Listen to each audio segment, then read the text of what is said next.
আমার নবী তো হাদিস শরীফের মধ্যে বলেছেন, বান্দা তুমি যখন দোয়া করবা, এই দোয়া আসমান জমিনের মাঝখানে ঝুলতে থাকবে। কতক্ষণ পর্যন্ত? বলে আমার উপরে যতক্ষণ দুরূদ পড়া হয় না ততক্ষণ দোয়া আসমানে উঠে না। নবীর উপরে দুরূদ যখন পড়া হয় ওই দোয়া আসমানে ওঠে। শুধু কি দোয়া? বলে দোয়া কেন, নামাজের মধ্যেও যদি নবীকে সালাম না দেয় তার নামাজ হবে নি? কেউ যদি বলে নবী তো আমার মতো মানুষ, নবীর উপরে দুরূদ আমি নামাজের মধ্যে পড়ব না, ওর নামাজ কিয়ামত পর্যন্ত হবে নি? তা আমরা নামাজ পড়ি, নবীর উপরে দুরূদ পড়ি, আমরা নামাজের পরে দোয়া করি, আমরা বলি নবীকে তো কোনোদিন দেখি নাই, নবীকে পাই নাই, মনটা তো চায় নবীকে দেখার জন্য কিন্তু দেখি না, আমার নবী তো আমাকে দেখে, আমি নবীকে হাজার নাজার জানি। নবী গো, আমি যদিও আপনাকে দেখি না, আপনি তো আমাকে দেখেন। আর আপনি তো কোরআনুল কারিমে আমার আল্লাহ তো বলে দিয়েছে ওয়ায়াকুনার রাসূলু আলাইকুম শাহিদা, নবীকে তোমাদের জন্য সাক্ষী করে পাঠাইছি, কিয়ামত পর্যন্ত তোমাদের সাক্ষী হবে আমার নবী। আমার নবী তো সব দেখে। তো দোয়ার আগে আমরা দাঁড়িয়ে যাই, ইয়া নবী সালাম আলাইকা, ইয়া রাসূল সালাম আলাইক, ইয়া হাবিব সালাম আলাইকা, সালাওয়াতুল্লাহ আলাইক। আমরা নবীকে সালাম দিই, আমরা কোনোদিন বলি না ইয়া নবী সালাম আলাইকা বলা ফরজ, কোনোদিন বলছি? আমরা বলি আমাদের হৃদয়ের খোরাক এটা। মাহফিল সাক্ষী রেখে বলছি, নারায়ণগঞ্জ থেকে গেল 2 বছর আগে ফোন দিছে, নারায়ণগঞ্জ বড় একটা মাহফিল, আমার এক ভাই ফোন দিয়ে বলতে ছোড়ো একটু নারায়ণগঞ্জ আছে, হাদিয়াও ভালো দিবি, তো এত তারিখ মাহফিল পারবি না? আমি তো অসুবিধা ফ্রি আছি, এমনি পারবো। এরা একটা শর্ত দিছে, শর্তটা হলো এখানে মিলাদ করতে পারবি না, এমনি এসে দোয়া করতে পারবি, দুরূদ পড়তে পারবি, দাঁড়াইয়া মিলাদ করা যাবে না। তো মিলাদটা তো ফরজ না, না করলে গুনাহ হবে এমনও না। কিন্তু আমার অন্তর বলছে সারা জীবন মাহফিল করলাম, দোয়া করলাম, আগে আমার নবীকে সালাম দিলাম, এই সামান্য টাকার জন্য আমি আমার স্থান থেকে সরে যাব? আমি বলছি ভাই মাফ করবেন, সম্মেলন যত বড়ই হোক আর পরিচিতি ওখান থেকে গেলে যতই পাওয়া যাক, ওই পরিচিতির দরকার নাই। কামলিওয়ালা নবীর কাছে যদি একজন গোলাম হিসেবে পড়ে থাকতে পারি, সেটাই আমার জন্য দুনিয়া আখেরাতে নাজাতের সবচেয়ে বড় ওসিলা। কথা ঠিক কিনা? তো যেতে পারতাম, কিন্তু আমরা সুন্নিরা কোনো দোয়া করার আগে যদি নবীকে সালাম দিতে না পারি, আমাদের মনে হয় যেন দোয়াটাই পূর্ণ হচ্ছে না, কেমন যেন অপূর্ণ থেকে যায়। বিয়ার সময় যদি নবীকে দাঁড়িয়ে একটু সালাম দিতে না পারি, মনে হয় যে আমার আগ দোয়াটাই সুন্দর হয় নাই, কেমন যেন অসৌন্দর্য রয়ে যায়। কেন? আমরা মদিনাওয়ালাকে ভালোবাসি, ওরা বলে নবী তো মদিনায়, তুমি চট্টগ্রাম বাংলাদেশে, তো নবী ওখানে তোমার সালাম শুনিনি এখানে, আর তোমরা বলে ইয়া হরফে নেদা, এটা করিবের জন্য বইদের জন্য না। আমি বলছি পাগলা, তোর এই সমস্ত কথার কোনো দরকার নাই। এ কথা জানেন কে?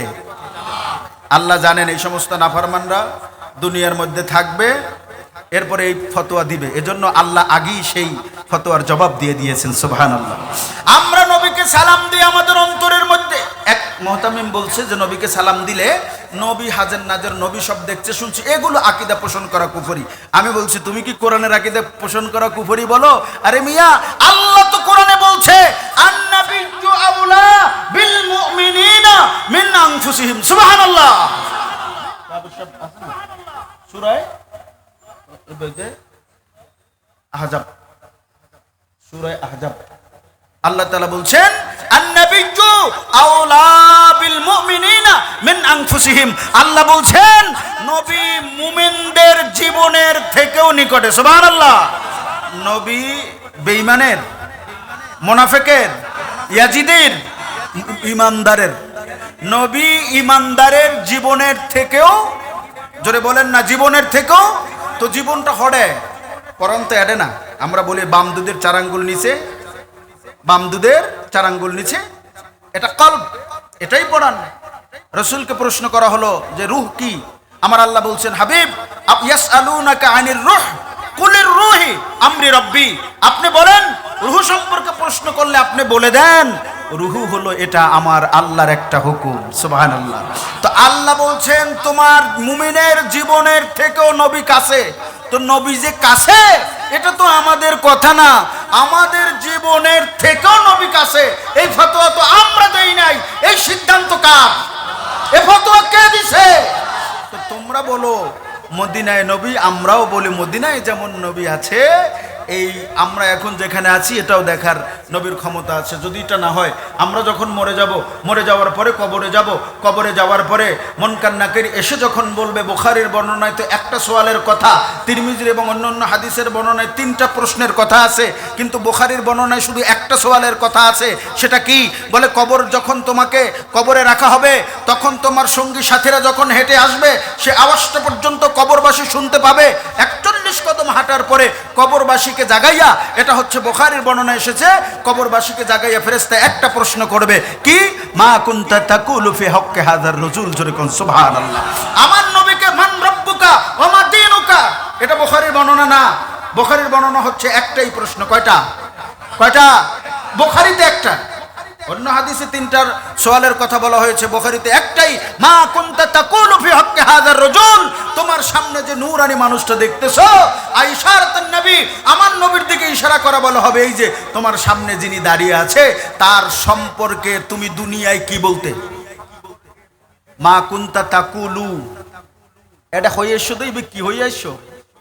আমাদের তো জবাব আছে, জিসকা কোই সানি নেহি वो नबी हमारा है, जिसका कोई सानी नहीं ओ नबी हमारा है।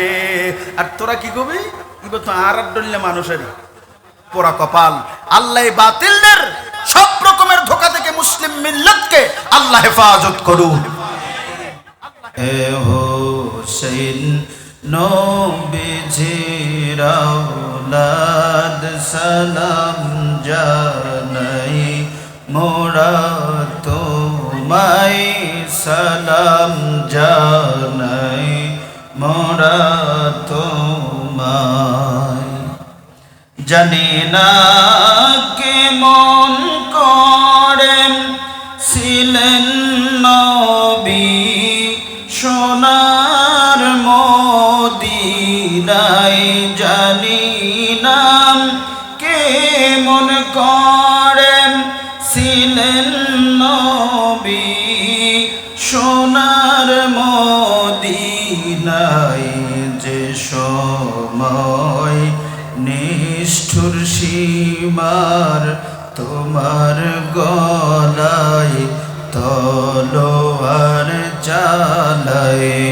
হে হোসেন নবীজির আওলাদ, সালাম জানাই মোরা তোমায়। সালাতুনিয়া রাসূলুল্লাহ আলাইকুম।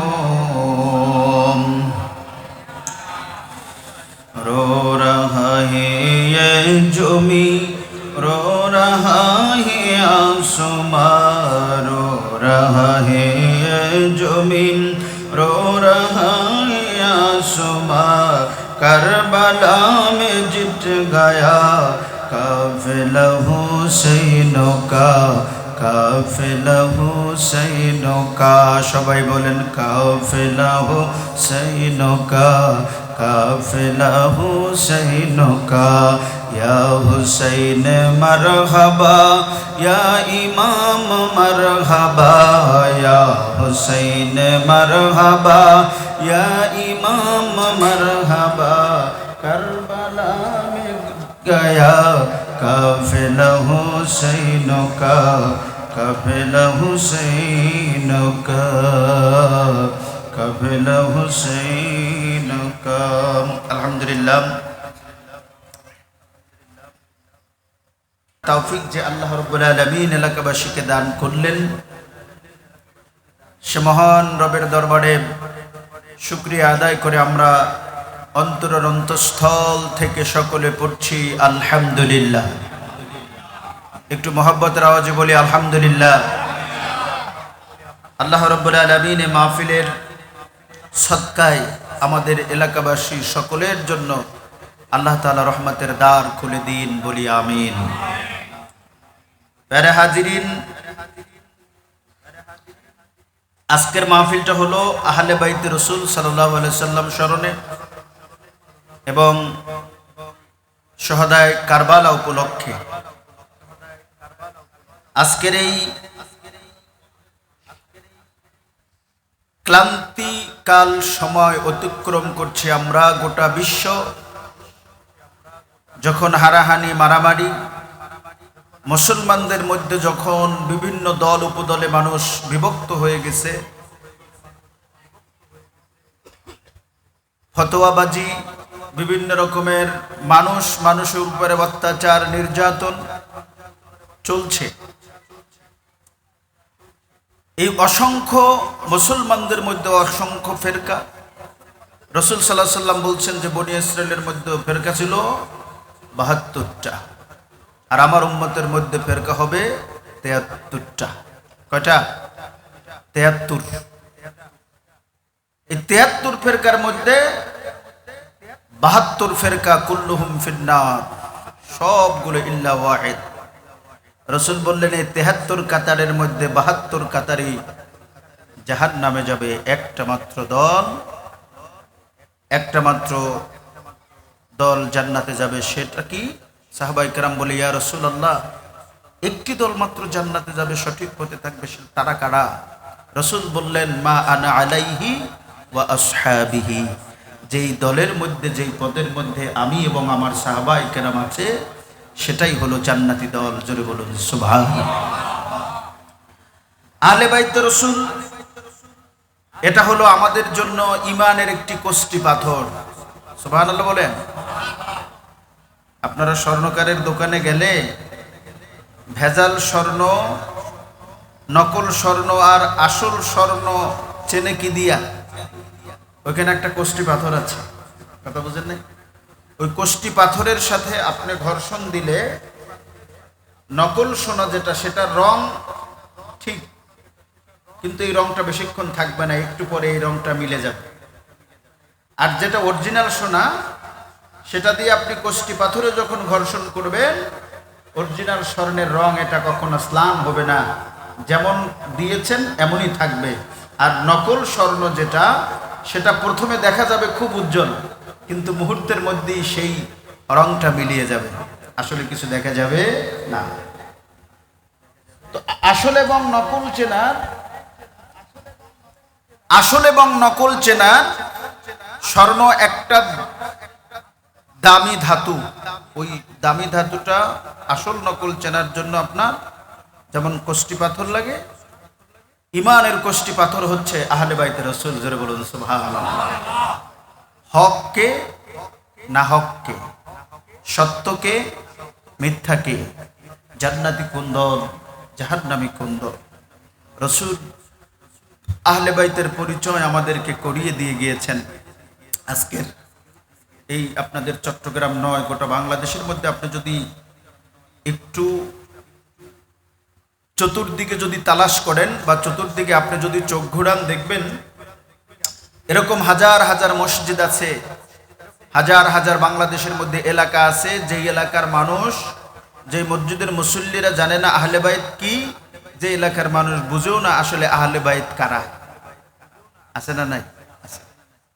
ওসব এলাকায় মাহফিল হয়, অনেক আলোচনা হয়, কিন্তু আহলে বাইতের পরিচয় মানুষ এখনো জানে না, কারণ এই অন্ধকারের মধ্যে রাখা হয়েছে। আমি যদি বলি আপনাদেরকে, তাহলে ইয়াজিদি ছিল কয় হাজার? 22,000। ইয়াজিদি ছিল 22,000, আর হোসাইনি ছিল 72 জন। 72 জন সব শেষ। একজন মাত্র সদস্য ছিল, যিনি অসুস্থ ছিল, তার নাম ছিল হযরতে জয়নুল আবেদিন। এই একজন, আর সবগুলো করা শেষ করে দিয়েছিল, কারণ ওরা চেয়েছিল যে আওলাদে রাসূলকে এই পৃথিবীর মুখ থেকে আমরা মুছে দেব। এই চক্রান্ত এবং এই ষড়যন্ত্র ইয়াজিদ করে এই কারবালার হত্যাযজ্ঞ চালিয়েছিল, কিন্তু আল্লাহ তাআলা এটা চাননি। আল্লাহ যেটা চায় সেটাই হয়, বান্দা যেটা চায় সেটা হয় না, বরং আল্লাহ যেটা চাইবে সেটাই সফল হবে এবং সেটাই হবে। তো আমি আপনাদের খেদমতে আজকের দুইটা বিষয় আলোচনা করব। একটা হলো আহলে বাইত কারা, তাদের চেনা দরকার আছে না নাই? যদিও আপনারা চিনেন, তারপরেও আমি কোরআন সুন্নাহ থেকে বলার চেষ্টা করব। এক নম্বরে হবে আহলে বাইত কারা। 2 নম্বর আলোচনা করব আহলে বাইতকে মহব্বত করলে আমাদের লাভ কি। তারপরে যদি আল্লাহ সুযোগ করে দেয় আমি কারবালার শানে দু একটি কথা বলার চেষ্টা করব। ওমা তাওফিকি ইল্লা বিল্লাহ আলাইহি তাওয়াক্কালতু ওয়া ইলাইহি উনীব। আল্লাহ রাব্বুল আলামিন কুরআনুল কারীমে সূরা শুরের 23 নম্বর আয়াতে কারিমার ভিতরে আল্লাহ বলেন, কুল লা আসআলুকুম আলাইহি আজরান ইল্লাল মুওয়াদ্দাতা ফিল কুরবা। আল্লাহ রাব্বুল আলামিন বলেন, হে মাহবুব নবী আপনি বলে দেন আমি তোমাদের কাছে কিচ্ছু চাই না, আমি তোমাদের কাছে কোনো কিছু, দুনিয়ার কোনো কিছু তোমাদের কাছে আমার চাওয়ার নাই। আমি নবী তো দেওয়ার জন্য এসেছি, দিচ্ছি, কিছু চাচ্ছি না। কিন্তু আমার উম্মত কিয়ামত পর্যন্ত তোমাদের কাছে আমার একটা চাওয়ার আছে। কয়টা? একটা জিনিস তোমাদের কাছে আমার চাওয়ার আছে, কিচ্ছু চাই না, কিন্তু একটা জিনিস আমি তোমাদের কাছে চাই। এ কথা কি আমার নবী বলেছেন নাকি আল্লাহ বলার জন্য বলেছেন?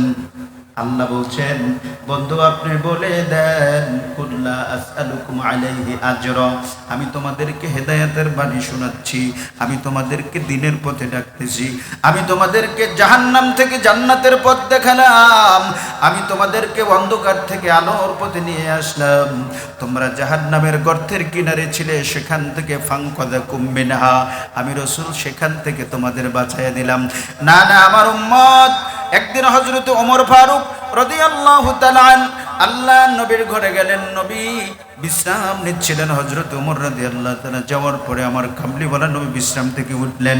হযরত ওমর দেখতেছেন কামলিওয়ালা নবীর পিঠে চাটাইয়ের দাগ লেগে আছে।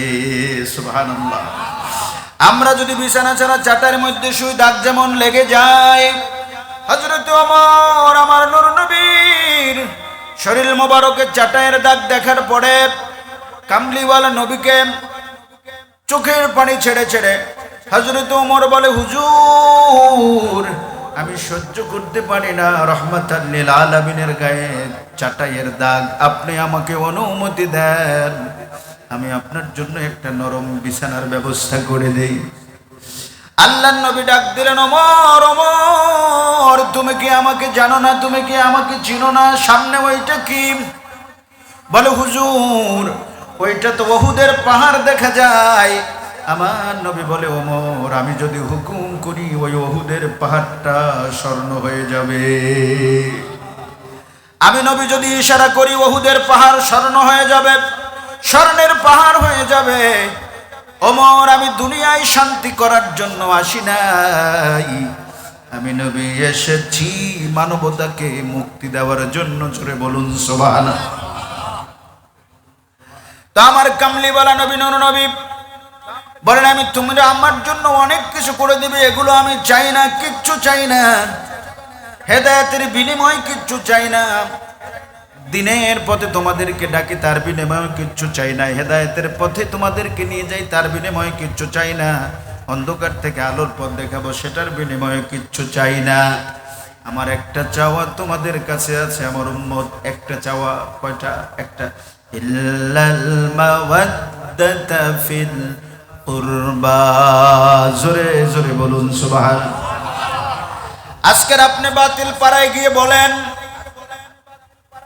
আপনারাই তো নাকি সঠিক ইসলাম, আপনারাই বলেন সুন্নিরা হলো বেদাতি, আপনারাই বলেন সুন্নিদের মধ্যে কোনো আমল নাই, আপনারাই বলেন সুন্নিরা কোনো নেক আমল করে না। ও বাতিল পাড়ার ভাই, তোমাকে বলতে চাই, তুমি আমাকে বলো আল্লাহর কোরআন এবং নবীর হাদিস কি বলছে? আগে কি বান্দার আমলের কথা বলছে নাকি ঈমানের কথা বলছে? আল্লাহ রাব্বুল আলামিন বলেন, ইন্নাল্লাযীনা আমানু ওয়া আমিলুস সালিহাতি ওয়া আকামুস সালাতা ওয়া আতুজ যাকাত লাহুম আজরুহুম ইনদা রাব্বিহিম ولا خوف عليهم ولا هم يحزنون আল্লাহ রাব্বুল আলামিন বলেন ইন্নাল্লাযীনা আমানু নিশ্চয় যারা ঈমান এনেছে ঈমানের কথা আগে নাকি পরে আমার কথা বোঝা যায় একটু কথা বলবেন ঈমানের কথা আল্লাহ আগে বলছে নাকি পরে বলছে আল্লাহ বলছেন নিশ্চয় যারা ঈমান এনেছে ঈমান আনার পরে ওয়া আমিলুস সালিহা এরপরে ভালো কাজ করেছে তো আগে তো ঈমান এখন আপনি বলবেন ঈমান কি ঈমান হলো আল্লাহর উপরে নবীর উপরে ঈমান আনা ঈমানের ৭০টা শাখা আছে কয়টা শাখা ৭০টা শাখা আছে এখন আমার নবী কামলিওয়ালা বলে নামাজ আমাদের জন্য আল্লাহ ফরজ করেছেন বেঈমানের জন্য নাকি ঈমানদারের জন্য নামাজ ঈমানদারের জন্য ফরজ রোজা ঈমানদারের জন্য ফরজ হজ ঈমানদারের জন্য ফরজ যাকাত ঈমানদারের জন্য ফরজ বেঈমানের জন্য নামাজও নাই বেঈমানের জন্য হজও নাই বেঈমানের জন্য কোনো যাকাতও নাই ঠিক কিনা বলেন নামাজ যেমন ফরজ কেউ যদি নামাজ না পড়ে সে বেঈমান হবে না কিন্তু যদি কেউ নামাজ অস্বীকার করে তার ঈমান থাকবে না একটা মানুষ যদি নামাজ পড়লো না জোহরে এখানে এশারের নামাজ আমরা পড়েছি এই লোকটা এখানে ছিল কিন্তু এশারের নামাজ সে পড়ে নাই গুনাহগার হবে বেঈমান হবে না ঈমান যাবে না গুনাহগার হবে কিন্তু যদি বলে নামাজের দরকার নাই নামাজের কি দরকার ওনার ঈমান থাকবে না আল্লাহ রাব্বুল আলামিন যে বিধানগুলো আমাদেরকে দিয়েছেন এগুলো কেউ যদি পালন না করে অপারগতা প্রকাশ করে করব শয়তানের ধোঁকায় করা হচ্ছে না বিনয় যদি প্রকাশ করে আল্লাহ চাইলে মাফ করে দিতে পারে ঈমান যাবে না কিন্তু কেউ যদি বলে যাকাতের দরকার নাই কেউ যদি বলে হজ অনেক টাকা লাগে হজের দরকার কি এগুলোর দরকার নাই অস্বীকার করে আমি হজ মানি না আমি যাকাত মানি না আমি রোজা মানি না আমি নামাজ মানি না এইরকম করে কেউ যদি বলে আমি বেতেরের নামাজও মানি না তাহলে ওনার ঈমান থাকবে যদি পড়তে না পারে গুনাহগার হবে কিন্তু ঈমান যাবে না আর যদি অস্বীকার করে তার ঈমান থাকবে আল্লাহ রাব্বুল আলামিন বলেন কুল্লা আসআলুকুম আলাইহি আজরা হে মাহবুব নবী আপনি বলে দেন আমি তোমাদের কাছে কোনো উজরাত চাই না কোনো প্রতিদান চাই না অনেক কিছু তোমাদের জন্য দিলাম করলাম এটার জন্য কোনো উজরাত আমি তোমাদের কাছে চাইবো না কিচ্ছু চাইবো না ইল্লাল মাওয়াদ্দা ফিল কুরবা তবে হ্যাঁ আমার আপনজন যারা আমার নিকটের যারা তাদেরকে ভালোবাসবে এটা আমার চাওয়া সুবহানাল্লাহ বলবেন এবার সাহাবায়ে কেরাম দাঁড়িয়ে গেলেন ইয়া রাসূলুল্লাহ মান করাবাতুকা আপনার এই নিকট লোকগুলো কারা আল্লাযী ওয়াজাবাত আলাইনা মাওয়াদ্দাতুহুম ও নবী যাদেরকে ভালোবাসা আল্লাহ আমাদের জন্য ফরজ করে দিয়েছে আল্লাহ আমাদের জন্য বিধান করে দিয়েছে ফরজ করে দিয়েছে যাদেরকে ভালোবাসতেই হবে ভালোবাসার জন্য বলছেন কে একটু কথা বলেন বলছেন কে ভালোবাসার জন্য বলছে আল্লাহ সাহাবীরা বলে হুজুর মান করাবাতুকা আপনার ওই নিকটের লোকগুলো কারা আল্লাযী ওয়াজাবাত আলাইনা মাওয়াদ্দাতুহুম যাদেরকে ভালোবাসা আল্লাহ আমাদের জন্য ফরজ করে দিয়েছেন তাদের পরিচয়টা একটু করাইয়া দেন না যাতে করে তাদের সাথে ভালো ব্যবহার করতে পারি যাদেরকে ভালোবাসতে পারি আমার নবী বললেন আমার যাদেরকে ভালোবাসা তোমাদের জন্য কিয়ামত পর্যন্ত সমস্ত মুমিনের জন্য ফরজ তারা হলো এক নম্বরে আলী জোরে বলুন কে নামগুলো মুখস্থ করেন এক নম্বরে কে এক নম্বরে আলী ওয়া ফাতেমা দুই নম্বরে ফাতেমা ওয়া ওয়ালাদুহুমা তথা আল হাসান ওয়াল হুসাইন জোরে জোরে কোন সুবহানাল্লাহ তাহলে আল্লাহ রাব্বুল আলামিন যাদেরকে ভালোবাসা আমাদের জন্য ফরজ করে দিয়েছেন তারা হলো আলী জোরে বলুন কে আরো জোরে বলুন কে দুই নম্বরে মা ফাতিমা তিন নম্বরে হাসান চার নম্বরে হুসাইন এই চারজনকে ভালোবাসা আমার আল্লাহ কোরআনুল কারীমের আয়াত নাজিল করলেন, আর আমার নবী ব্যাখ্যা করে দিলেন, আমার উম্মত যাদেরকে ভালোবাসা কিয়ামত পর্যন্ত তোমাদের জন্য ফরজ, তারা হলো আমার আলী, আমার ফাতিমা, আমার হাসান, আমার হুসাইন। জোরে কোন সুবহানাল্লাহ। তাহলে আহলে বাইতের কথা, যাদের যাদের স্মরণে মাহফিল হচ্ছে তাদের কথা কোরআনে আছে না না? আর জোরে কোন। সূরা ইমরানের 61 নম্বর আয়াত, যে আয়াতে কারিমাকে আয়াতে মুবাহিলা বলা হয়। নাজরানের একদল খ্রিস্টান, আমি এই কথা বলেছিলাম, আবারও বলি, যেহেতু আহলে বাইতের আলোচনা করছি সেজন্য।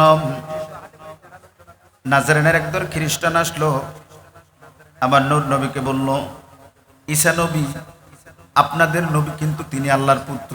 জোরে বলুন নাউজুবিল্লাহ। ঈসা নবী আল্লাহর পুত্র। আমার নবী বলেন না, তিনি আল্লাহর কখনো পুত্র হতে পারে না। কুল হু আল্লাহু আহাদ আল্লাহুস সামাদ লাম ইয়ালিদ ওয়া লাম ইউলাদ লাম ইয়ালিদ ওয়া লাম ইউলাদ। তিনি কাউকে জন্ম দেননি, তাকেও কেউ নয়। জোরে বলুন সুবহানাল্লাহ। এবং এটা আল্লাহর জন্য শোভনীয় নয়। খ্রিস্টানরা বলল, তাহলে তার বাবাকে? আমার নবী বললেন, এটা হলো আল্লাহর কালাম, আল্লাহ হুকুম করছি, হয়ে গেছে। কয় না, আল্লাহ হুকুম করে নাই, আল্লাহই তার বাবা। আমার নবী বলেন, এটা কখনো হতে পারে না। আল্লাহর কোনো সন্তান নাই, মা ছাড়া বাবা ছাড়া আল্লাহ বানাতে পারে কি পারে না? ক্ষমতা আল্লাহর আছে না নাই? আমার নবী বললেন, তোমার দলিল যদি এটা হয় তাহলে আমাকে বলো, হযরতে আদম নবীর বাবাকে আসেনি? মা হাওয়ার বাবাকে আসেনি? বানাইছেন কে? তা মা বাপ ছাড়াও মানুষ বানাতে পারে কি পারে না? দুনিয়ার কেউ পারবে না, কিন্তু আমার আল্লাহ পারে কি পারে না? এবার খ্রিস্টানরা কিছুতেই মানবে না। আমার নবী বললেন, ঠিক আছে, আমরা একটা কাজ করে মুবাহিলা করব। তোমরা তোমাদের নাদউ আবনাআনা ওয়া আবনাআকুম ওয়া নিসাআনা ওয়া নিসাআকুম ওয়া আনফুসানা ওয়া আনফুসাকুম থুম্মা নাবতাহিল ফানাজআল লা'নাতাল্লাহি আলাল কাযিবিন। জোরে জোরে কোন সুবহানাল্লাহ। আমার দেশের কিছু লোক আছে, পেঁচা যেমন দিনে দেখে না, সূর্যের প্রচন্ড আলো গোটা দিনে আলোকিত হয়, কিন্তু পেঁচা লুকিয়ে থাকে, সূর্যের আলোতে তাকে দেখা যায় না। সূর্যের সাথে আমার দুশ্মনী আছে, সূর্যের কিছু হবে না। আমাদের দেশে এক প্রকার পেঁচা মার্কা মৌলবী আছে, যেখানে আহলে বাইতের আলোচনা কোরআন হাদিসে স্পষ্ট করে বর্ণনা করার পরেও কিসে যেন ওদের জবানকে বন্ধ করে দিয়েছে, কিসে যেন ওদের মুখকে থামিয়ে দিয়েছে। 2 ঘন্টা নয় 10 দিন মহাসম্মেলন করে, এই সম্মেলনে যাদেরকে ভালোবাসার নাম হলো ঈমান, যাদেরকে ভালো না বাসলে ঈমান পূর্ণ হয় না, যাদেরকে ভালো না বাসলে নামাজ হয় না, যাদের উপরে দুরূদ না পড়লে নামাজ পূর্ণ হয় না, যাদেরকে ভালোবাসা আমার আল্লাহ কোরআন দিয়ে ফরজ করে দিয়েছে, তাদের ব্যাপারে 1 মিনিট আলোচনা করার সময় তাদের হয় না। কথা ঠিক কিনা? আপনি কোনো বাতিলপন্থী ইয়াজিদিদের মাহফিলে যাবেন, এই আপনাদের চট্টগ্রামও মহাসম্মেলন হয়, ঢাকার মধ্যে মহাসম্মেলন হয়, বিভিন্ন দেশে দেশে মহাসম্মেলন হয়, তাফসীরুল কোরআন মাহফিল হয়, হালকায় জিকির হয়, ওয়াজ মাহফিল হয়, আছে না নাই? মানুষও যথেষ্ট হয়, হাজার হাজার মানুষ হয়, দেখবেন আমার নবীর শানে কোনো আলোচনা নাই। আহলে বাইত কারা? আহলে বাইতের পরিচয় কি? তাদেরকে ভালোবাসতে হবে কি হবে না? তারা কারা? তাদের কোনো পরিচয় নাই। আজকের দেখলাম এক ইয়াজিদি মোবাইলের ভিতরে, আজকের দেখলাম এক ইয়াজিদি বলতেছে যে হযরতে মা ফাতেমার সন্তান তো আরো ছিল। বাংলাদেশের মানুষ সুন্নিরা শুধু 2টা নাম কয়। কার নাম কয়? বলে শুধু হাসান এবং হুসাইনের নাম কয়, আর কারো নাম কয় না। কিন্তু মা ফাতেমার তো আরো সন্তান ছিল। আমরা বলি পাগলা, হযরতে মা ফাতেমার সমস্ত সন্তান আওলাদে রাসূল, সেটা তো আমরা অবশ্যই মানি, তাদেরকে সম্মান এবং শ্রদ্ধা সর্বোচ্চ পর্যায়ের করি। কিন্তু আহলে বাইত যাদের ব্যাপারে স্পেশাল আমার নবীর কৌল আছে, আমার আল্লাহ কোরআন নাজিল করেছেন, যাদের মর্যাদা শুধুমাত্র আমার নবী না, আমার আল্লাহই এই সৃষ্টির মধ্যে যাদের সর্বোচ্চ মাকাম নির্ধারণ করে দিয়েছেন। জোরে কোন সুবহানাল্লাহ। এখন নাজরানের খ্রিস্টানদেরকে আমার কামলিওয়ালা নবী বললেন, তাহলে আমরা একটা কাজ করি, একটা খোলা মাঠের মধ্যে তোমরা থাকবা, আমরা থাকবো, তোমরা তোমাদের ছেলে মেয়ে নিয়ে আসবা, আমি আমাদের ছেলে মেয়ে নিয়ে আসবো।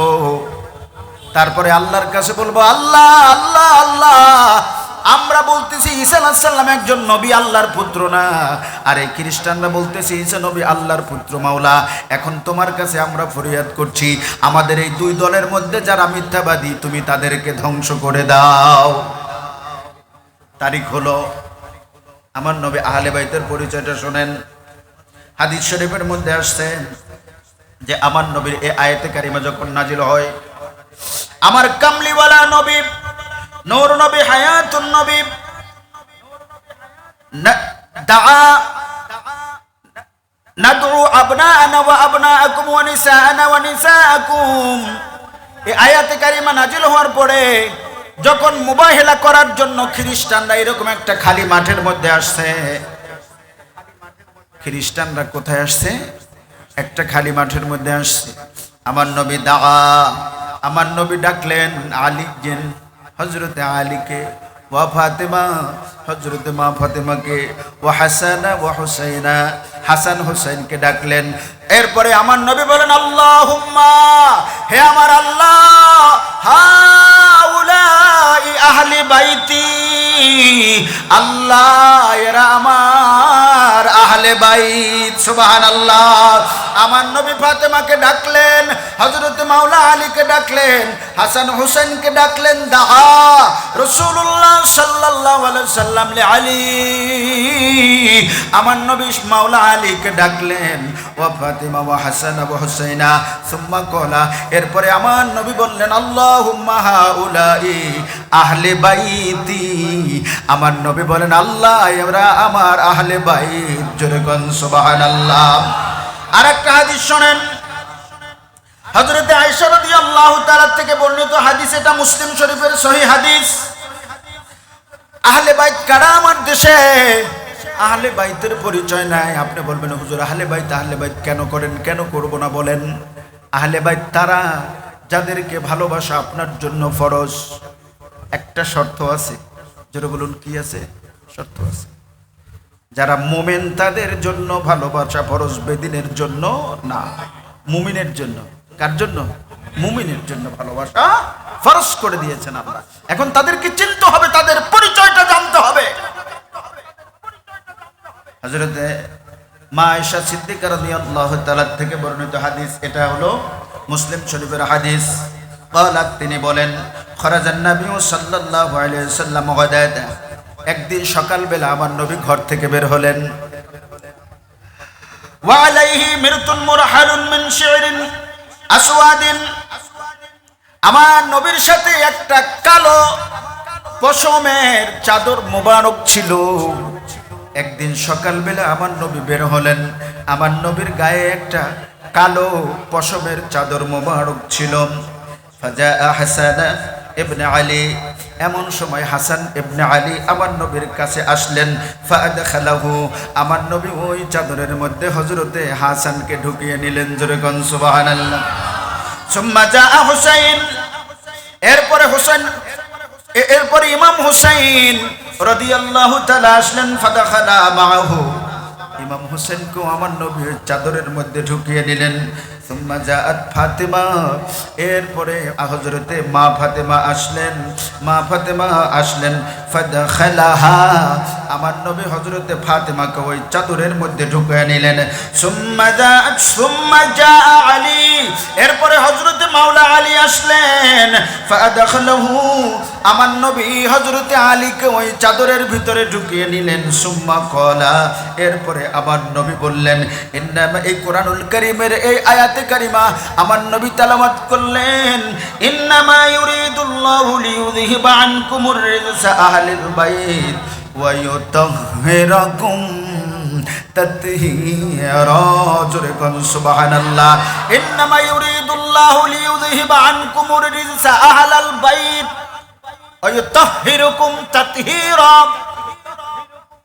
আমার আল্লাহ বলেন ইন্নামা ইউরিদুল্লাহ আল্লাহ চায় আহলে বাইতের থেকে সব রকমের অন্যায় পাপ যত রকমের গুনার কাজ আছে সবগুলো থেকে বাঁচাইয়া আল্লাহ আহলে বাইতকে পুত পবিত্র রাখতে চান জোরে কোন সুবহানাল্লাহ আচ্ছা আহলে বাইতকে সব রকমের গুনাহ থেকে বাঁচাইয়া ওয়ায়ুতাহহিরুকুম তাতহীরা তাদেরকে পবিত্র থেকে পবিত্রতম তার থেকেও পবিত্র রাখতে চান কে তো আল্লাহ যেটা চান মানে এটা অবশ্যই হয়ে যায় আল্লাহ যেটা চায় সেটা অবশ্যই হয়ে যায় তো আল্লাহ চাচ্ছেন আহলে বাইতকে সব রকমের গুনাহ থেকে পবিত্র রেখে তাদেরকে সব সময় তাতহীরা সর্বোচ্চ পবিত্র রাখতে চান যিনি চান তিনি কে তো আমার নবী হযরতে ইমাম হাসানকে চাদর মোবারকের মধ্যে নিলেন ইমাম হোসেন কিনলেন আলীকে নিলেন ফাতেমাকে নিলেন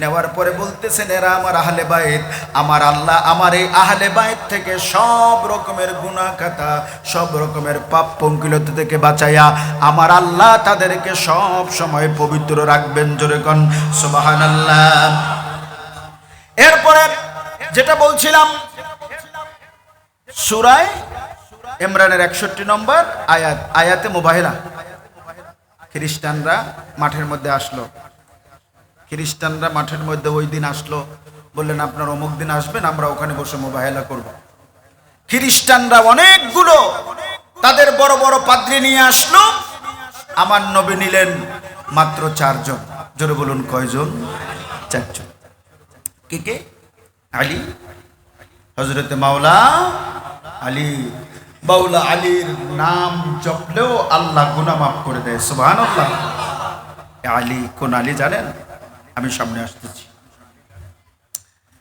ফাতেমা হযরতে মা ফাতেমা হাসান হযরতে ইমাম হাসান বা হুসাইন এবং হযরতে ইমাম হুসাইন এই 4 জন আরেকজনকে আমার নবী বলেন না আরেকজনকে আমার নবী এই 5 জনে মিলে হয় পাক পাঞ্জাতন পাঞ্জাতনকে মানার মতো মানো ইমানানো পাঞ্জাতনকে মানার মতো মানো নামাজ রোজা হজ যাকাত যতই করো ইবাদত নামাজ রোজা হজ যাকাত যতই করো ইবাদত সবার আগে পাঞ্জাতনকে মানো ইমানানো পাঞ্জাতনকে মানার মতো মানো সালাতুন ইয়া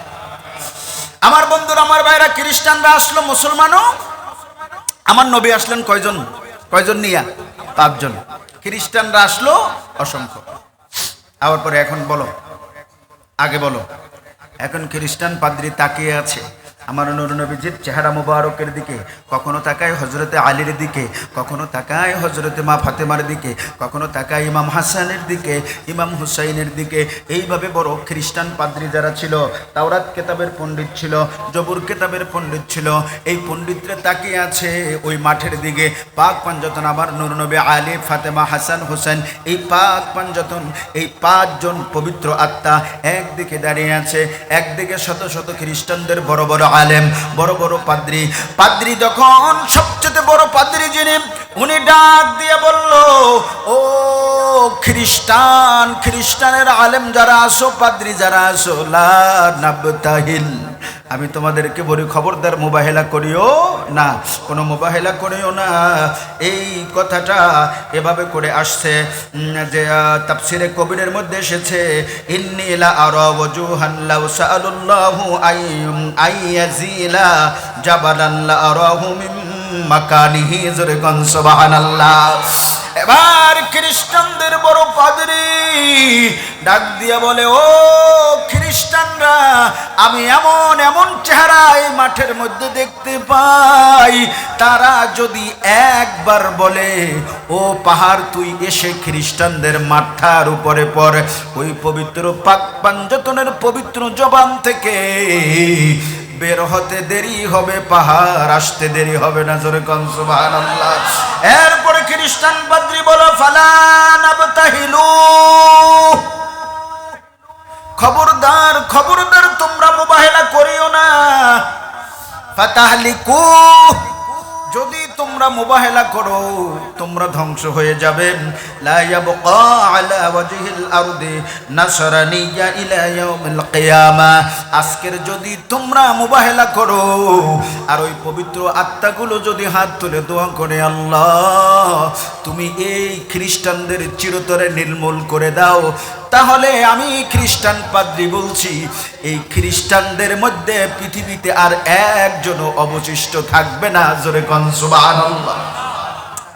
এবার আমার বন্ধু, আমার ভাই, তাহলে বোঝা গেল কোরআন এবং হাদিস অনুযায়ী, কোরআন হাদিসের ভিতরে আহলে বাইতের কথা আছে না নাই? আরো জোরে বলুন, আছে না নাই? আহলে বাইতকে মহব্বত করার কথা কোরআন হাদিসে আছে না নাই? কোরআনের ভিতরে আহলে বাইতকে মহব্বতের কথা বলা হলো, হাদিসের মধ্যে বলা হলো, অথচ আমাদের দেশে অনেক মানুষ আছে যারা আহলে বাইতকে মহব্বতের কথা কোরআনেও পায় না, হাদিসেও। আবার আহলে বাইত তো বাদ দেন, আমাদের দেশে একজন সংসদ সদস্য আছে না, যিনি বর্তমানে সংসদ সদস্য হয়েছে আর কি, কুষ্টিয়ার। এই কুষ্টিয়ার মিস্টারে বলতেছে যে আমি কোরআন হাদিস অনেক গবেষণা করছি, কোরআন হাদিস অনেক গবেষণা করছি, আমি কোরআন হাদিস অনেক গবেষণা করছি, কিন্তু নবীকে ভালোবাসতে হবে এইরকম কোন আয়াতই পাই নাই। কত বড় দামিশ! ইতি কোরআন সূরা তাওবার ভিতরে, সূরা তাওবার ভিতরে এবং সূরা মুজাদালার লাস্টের আয়াত, যেটা আল্লাহ রাব্বুল আলামিন নবীকে ভালো না বাসলে তার ঈমান নাই, ওইটা গ্রহণই হবে না, স্পষ্ট। যেখানে আল্লাহ লা ইয়াজিদু কওমা ইউমিনুনা বিল্লাহি ওয়াল ইয়াউমিল আখির ইওয়াদুনা মান হাদ্দাল্লাহু ওয়া রাসূলাহু, আল্লাহ বলছেন যে এমন কোন সম্প্রদায় আপনি পাবেন না বন্ধু, যারা আপনার সাথে দুশমনি করবে, এরকম লোকের সাথে সম্পর্ক রাখবে, এরকম কোন ইমানদার আপনি পাবেন না। সে হতে পারে তার বাপ, হতে পারে ভাই, আত্মীয় স্বজন, যেই হোক না কেন, তাদের সাথে সম্পর্ক ছিন্ন করবে। কেন? ইমানের কারণে। ইমানটা কি?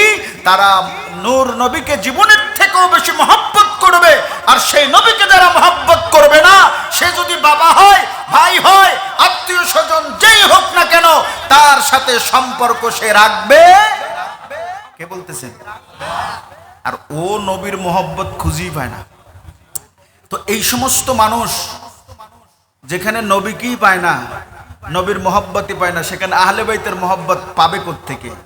আমরাও বলি, আমরাও স্পষ্ট করে দায়িত্বহীন কণ্ঠে বলি, তোমরা যে ইয়াজিদি চশমা পড়েছো, ওই ইয়াজিদের চশমা চোখ থেকে খোলো। ইয়াজিদের চশমা চোখ থেকে খোলার পরে কোরআন খোলো, নবীর প্রেম পাইবা, আহলে বাইতের প্রেমের আলোচনা পাইবা। হাদিস খোলো, আমার নবীর ভালোবাসার কথা পাইবা, আহলে বাইতের ভালোবাসার কথা পাইবা। ইয়াজিদি চশমা যতদিন চোখে থাকবে, তোমরা কোনোদিন নবীর প্রেমের কথাও পাবা না, আহলে বাইতের কথাও পাবা না। কথা ঠিক কিনা? আল্লাহু আকবার, ইয়া রাসূলুল্লাহ।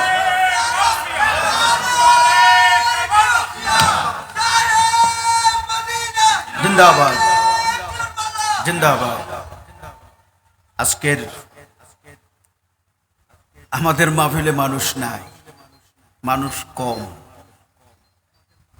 তাদের মাহফিলে অনেক বেশি। মাঝে মাঝে আমাদেরকে বলে কোজ্ঞ মানুষ, আমরাই বলি আমরা যে হক এটাই তার প্রমাণ। জোরে বলুন সুবহানাল্লাহ। এটাই তার প্রমাণ। তোমরা সেই হিসাব মিলাও, 22,000-এর সাথে 72 জনের হিসাব মিলাও, তখন তোমরা বুঝতে পারবা আমরা কখনো আহলে সুন্নাত ওয়াল জামাত ইমানের সাথে গাদ্দারি আর মুনাফিকি করি নাই। আমাদের জীবন গেল আমরা পারবো না। যারা বলছে 5 তারিখের পরবর্তী সময় বাংলাদেশে যারা বলেছিল যে ইয়াজিদিরা আমরা জালেম সরকারকে হটিয়ে দিয়েছি, এই আওয়ামী লীগ সরকার অত্যাচার অনাচার করেছে, আমাদের মানুষ হত্যা করেছে, আওয়ামী লীগ জালেম সরকার তাদের বিদায় করেছে, আপনি খুঁজে দেখেন সেই সরকার থেকে সবচেয়ে বেশি সুবিধা ভোগ করেছে তারা। এরপরে ক্ষমতার পথ পরিবর্তন হলো, পা চাটা বন্ধ হয় নাই। যেমনটা চেটেছিল সেই কুফার মধ্যে ইয়াজিদ বাহিনী তারাও চাটে।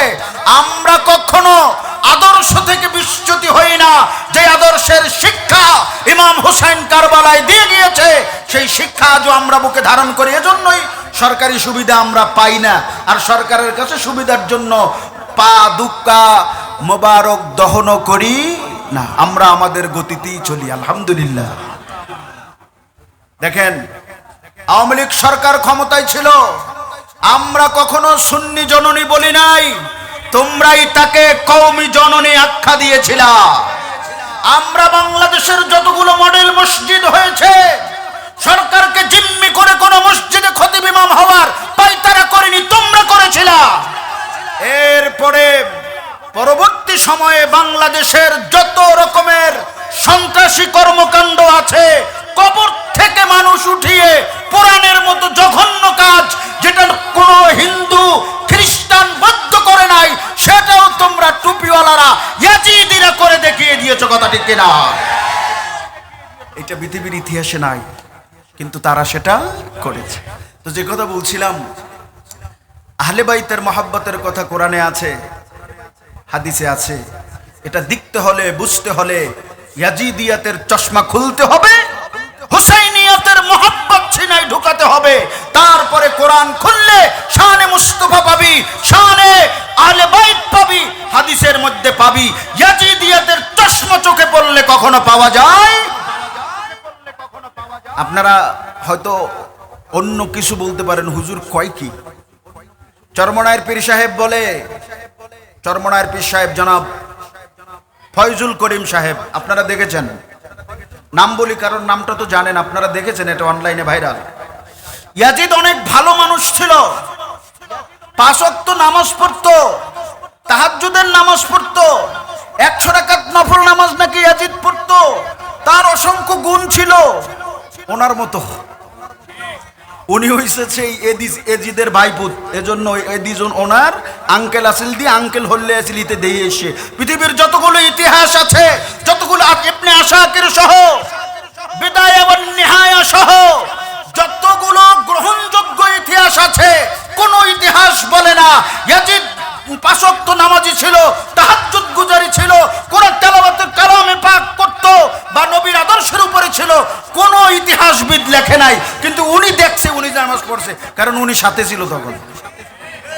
এগুলো হচ্ছে ইয়াজিদের প্রেতাত্মা, ইয়াজিদের দোসর। এরাই যদি কারবালায় থাকতো, এরাও ইমাম হুসাইনের বিরুদ্ধে যাইতো। কথা ঠিক কিনা?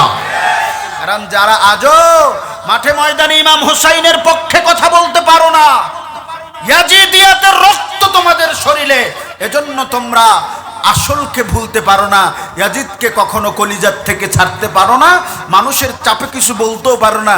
কিন্তু কুল্লি শাইইন ইয়ারজিউ ইলা আসলিহি, প্রত্যেক বস্তু তার মূলের দিকে ধাবিত হয়। ভিতরে যা আসে পড়ে যায়, মাঝে মাঝে ঢেলে দেয়, বিতর্কিত হলে তারপরে আবার তওবা করে। কথা ঠিক কিনা? সালাতুন ইয়াম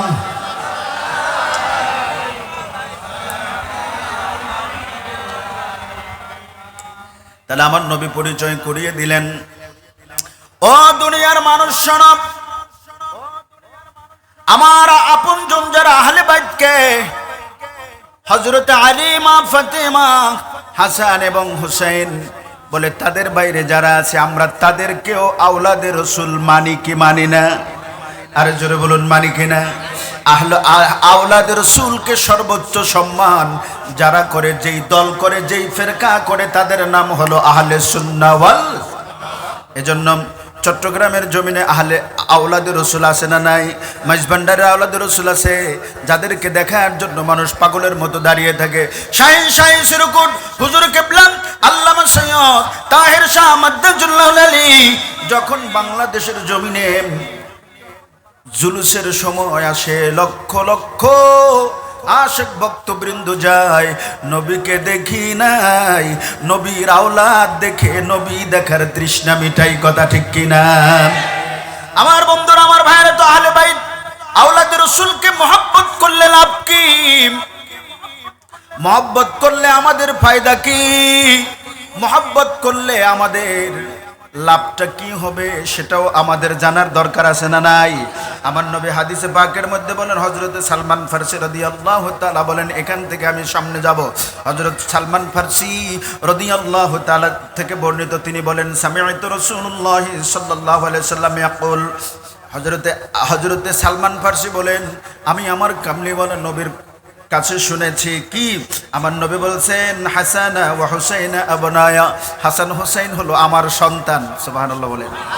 আমার নবী ডাক দিয়া বলে, শোনো, দুনিয়ার সবার পরিচয় পিতার দিক থেকে হয়, বাবার পরিচয়, আর আমার একমাত্র ফাতেমা ব্যতীত আলীর দিকে নয়, আমি নবীর দিকে পরিচয়।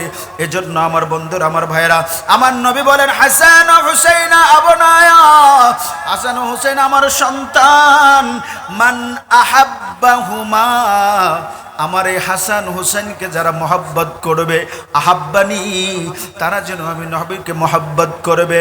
ওমান আহাব্বানি, আর যারা আমি নবীকে মহব্বত করবে, আহাব্বাল্লাহ, তারা যেন মহান আল্লাহকে মহব্বত করলো। ওমান আহাব্বাল্লাহ, আর আল্লাহকে যারা মহব্বত করলো রে, তাহলে আদখালাহুল জান্নাহ, তাদের পরিণাম হলো আমার আল্লাহ তাদেরকে জান্নাতে দাখিল করবে। সুবহানাল্লাহ। আমরা জান্নাতের জন্য পাগলে কথা আমরা বলি না। আমাদের আশিকরা সব সময় বলে, জান্নাত আমার চাই না, জান্নাতের জন্য আমি পাগল না, জান্নাতের জন্য আমি বেহুশ না, জান্নাতের কামনা ইবাদত করি না।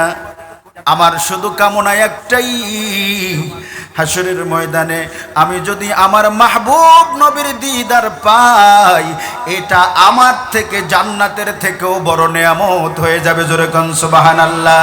হুব্বে মোহাম্মদ দীন ও দুনিয়া এ মেরা ঈমান হে, হুব্বে মোহাম্মদ দীন ও দুনিয়া এ মেরা, জোরে বলেন না, হুব্বে মোহাম্মদ দীন ও দুনিয়া হে মেরা ঈমান হে, নবী মেরা জান হে, উন পে দিল কুরবান হে, হুব্বে মোহাম্মদ দীন ও দুনিয়া হে মেরা ঈমান হে, হুব্বে মোহাম্মদ দীন ও দুনিয়া ए मेरा ईमान है। ना जन्नत की ख्वाहिश मुझको, ना दोज़ख की डर, दीदारे मुस्तफ़ा जहाँ दिल की ये हर दाम, दीदारे मुस्तफ़ा जहाँ दिल की ये हर दाम, ना ख्वाहिश की जन्नत मुझको, ना दोज़ख की डर, दीदारे मुस्तफ़ा जहाँ दिल की ये हर दाम, बस इतना है काफ़ी, बस इतना है काफ़ी, हशर में एहसान है, हुब्बे मोहम्मद दीनो दुनिया ए मेरा हुब्बे मोहम्मद दीनो दुनिया ए मेरा ईमान है। सलातुन या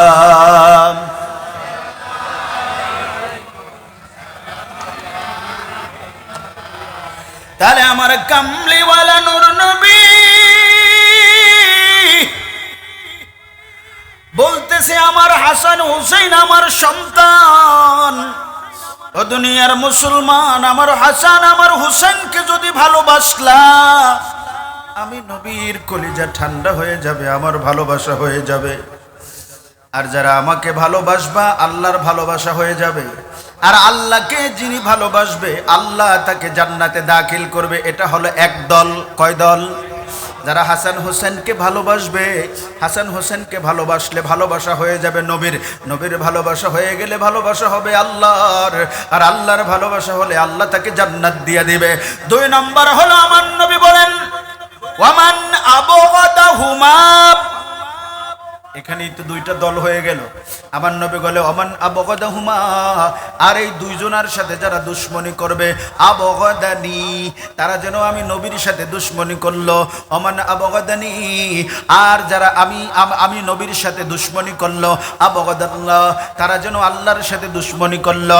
ওমান আবগাদাল্লাহ, আর আল্লাহর সাথে যারা দুশ্মনী করলো রে, আদখালাহুন নার, আমার আল্লাহ তাকে দোজখে প্রবেশ করাবে। জোরে কোন কোথায়? দোজখে। তাহলে আল্লাহ রাব্বুল আলামিন তাকে দোজখে প্রবেশ করাবে। তো আল্লাহ যদি দোজখে প্রবেশ করায়, তার কোনো উপায় আসেনি? আরো জোরে কোন উপায় আছে? আমার নবী অন্য হাদিস শরীফের মধ্যে ইরশাদ করেন, আন আবি সাঈদ খুদরি রাদিয়াল্লাহু তাআলা আন, হযরত আবু সাঈদ খুদরি রাদিয়াল্লাহু তাআলা থেকে বর্ণিত হাদিস, তিনি বলেন, কল রাসূলুল্লাহ সাল্লাল্লাহু আলাইহি সাল্লাম, আমার নবী বলছেন, মান আবগাদানা আহলাল বাইত ফাহুয়া মুনাফিক, আহলে বাইতের সাথে যারা দুশমনি করবে তারা হলো মুনাফিক। জোরে বলুন, তারা কি? তাহলে আহলে বাইতের সাথে দুশমনি করে যারা, তারা মুনাফিক। অন্য হাদিস শরীফের মধ্যে আমার নবী একদিন হাসান হোসেনকে কাছে নিয়ে কোলের মধ্যে বসালেন। আমার নবী বলেন, শোনো, লা ইউহিব্বুনা মুনাফিকা, আমি নবীকে, আমার হাসানকে, আমার হোসেনকে কোনোদিন মুনাফিকরা ভালোবাসবে। মুনাফিকরা কোনোদিন আমাদেরকে ভালোবাসবে না। ওয়ালা ইউবগিদানা মুমিন, আর যত মুমিন আছে দুনিয়ায়, তারা জীবন দিয়া দিবে, কিন্তু বুক থেকে আমাদেরকে সরাবে না। তারা কোনোদিন আমাদের সাথে দুশমনি করবে না, আমি নবীর সাথে করবে না, আমার আওলাদের সাথে করবে না। আর জেনে রেখো, মুনাফিকরা কোনোদিন আমাদেরকে ভালোবাসবে না। তার বাস্তব প্রমাণ যদি দেখেন, বর্তমান যুগে আসলেও দেখবেন, আধুনিক যুগের মধ্যে আসলেও দেখবেন, আমরা নূর নবীর প্রেমে, নূর নবীর মহাব্বতে আমরা গভীর রাত বলেন, দিন বলেন, সকাল বলেন, মোনাজাত বলেন, দোয়ার আগে বলেন, আমরা একটু মনের খাহেশ মেটানোর জন্য, আমরা অন্তরের খোরাক জোগাড়ের জন্য আমার নূর নবীকে আমরা কোনোদিন পাই নাই। নূর নবীর সাথে বসে খানা খাবার সুযোগও আমাদের হয় নাই। চর্মচক্ষে নবীর সামনাসামনি বসে নবীকে সালাম দেওয়ার সৌভাগ্য আমাদের হয় নাই। কিন্তু আমরা এই চট্টগ্রামে থাকি, বাংলাদেশের যে কোনো প্রান্তে থাকি, আমরা সুন্নিরা মনে করি আমার নবী অনেক দূরে হতে পারে, কিন্তু আমি নবীকে দেখি না, নবী আমাকে, আমি নবীকে দেখি না, আমার নবী আমাকে দেখে। সোনার মদিনা বহু দূরে, কিন্তু মদিনাওয়ালা আমার অন্তরে। আমি অনেক দূরে হতে পারি, মদিনা অনেক দূরে হতে পারে, মদিনাওয়ালা আমার অন্তরে আছে। এজন্য আমরা কোনো দোয়ার আগে বলি না। আমার নবী তো হাদিস শরীফের মধ্যে বলেছেন, বান্দা তুমি যখন, উম্মত তুমি যখন দোয়া করবা, এই দোয়া আসমান জমিনের মাঝখানে ঝুলতে থাকবে। কতক্ষণ পর্যন্ত? বলে আমার উপরে যতক্ষণ দুরূদ পড়া হয় না, ততক্ষণ দোয়া আসমানে উঠে না। নবীর উপরে দুরূদ যখন পড়া হয়, ওই দোয়া আসমানে ওঠে। শুধু কি দোয়া?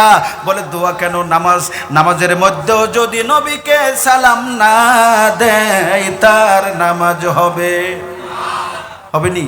কেউ যদি বলে নবী তো আমার মতো মানুষ, নবীর উপরে দুরূদ আমি নামাজের মধ্যে পড়ব না, ওর নামাজ কিয়ামত পর্যন্ত হবে নি? তো আমরা নামাজ পড়ি, নবীর উপরে দুরূদ পড়ি, আমরা নামাজের পরে দোয়া করি, আমরা বলি নবীকে তো কোনোদিন দেখি নাই, নবীকে পাই নাই, মনটা তো চায় নবীকে দেখার জন্য কিন্তু দেখি না, আমার নবী তো আমাকে দেখে, আমি নবীকে হাজার নাজার জানি, নবী গো আমি যদিও আপনাকে দেখি না, আপনি তো আমাকে দেখেন, আর আপনি তো কোরআনুল কারিমে আমার আল্লাহ তো বলে দিয়েছে ওয়ায়াকুনার রাসূলু আলাইকুম শাহিদা, নবীকে তোমাদের জন্য সাক্ষী করে পাঠাইছি, কিয়ামত পর্যন্ত তোমাদের সাক্ষী হবে আমার নবী। আমার নবী তো সব দেখে। তো দোয়ার আগে আমরা দাঁড়িয়ে যাই, ইয়া নবী সালাম আলাইকা, ইয়া রাসূল সালাম আলাইক, ইয়া হাবিব সালাম আলাইকা, সালাওয়াতুল্লাহ আলাইক। আমরা নবীকে সালাম দিই, আমরা কোনোদিন বলি না ইয়া নবী সালাম আলাইকা বলা ফরজ, কোনোদিন বলছি? আমরা বলি আমাদের হৃদয়ের খোরাক এটা।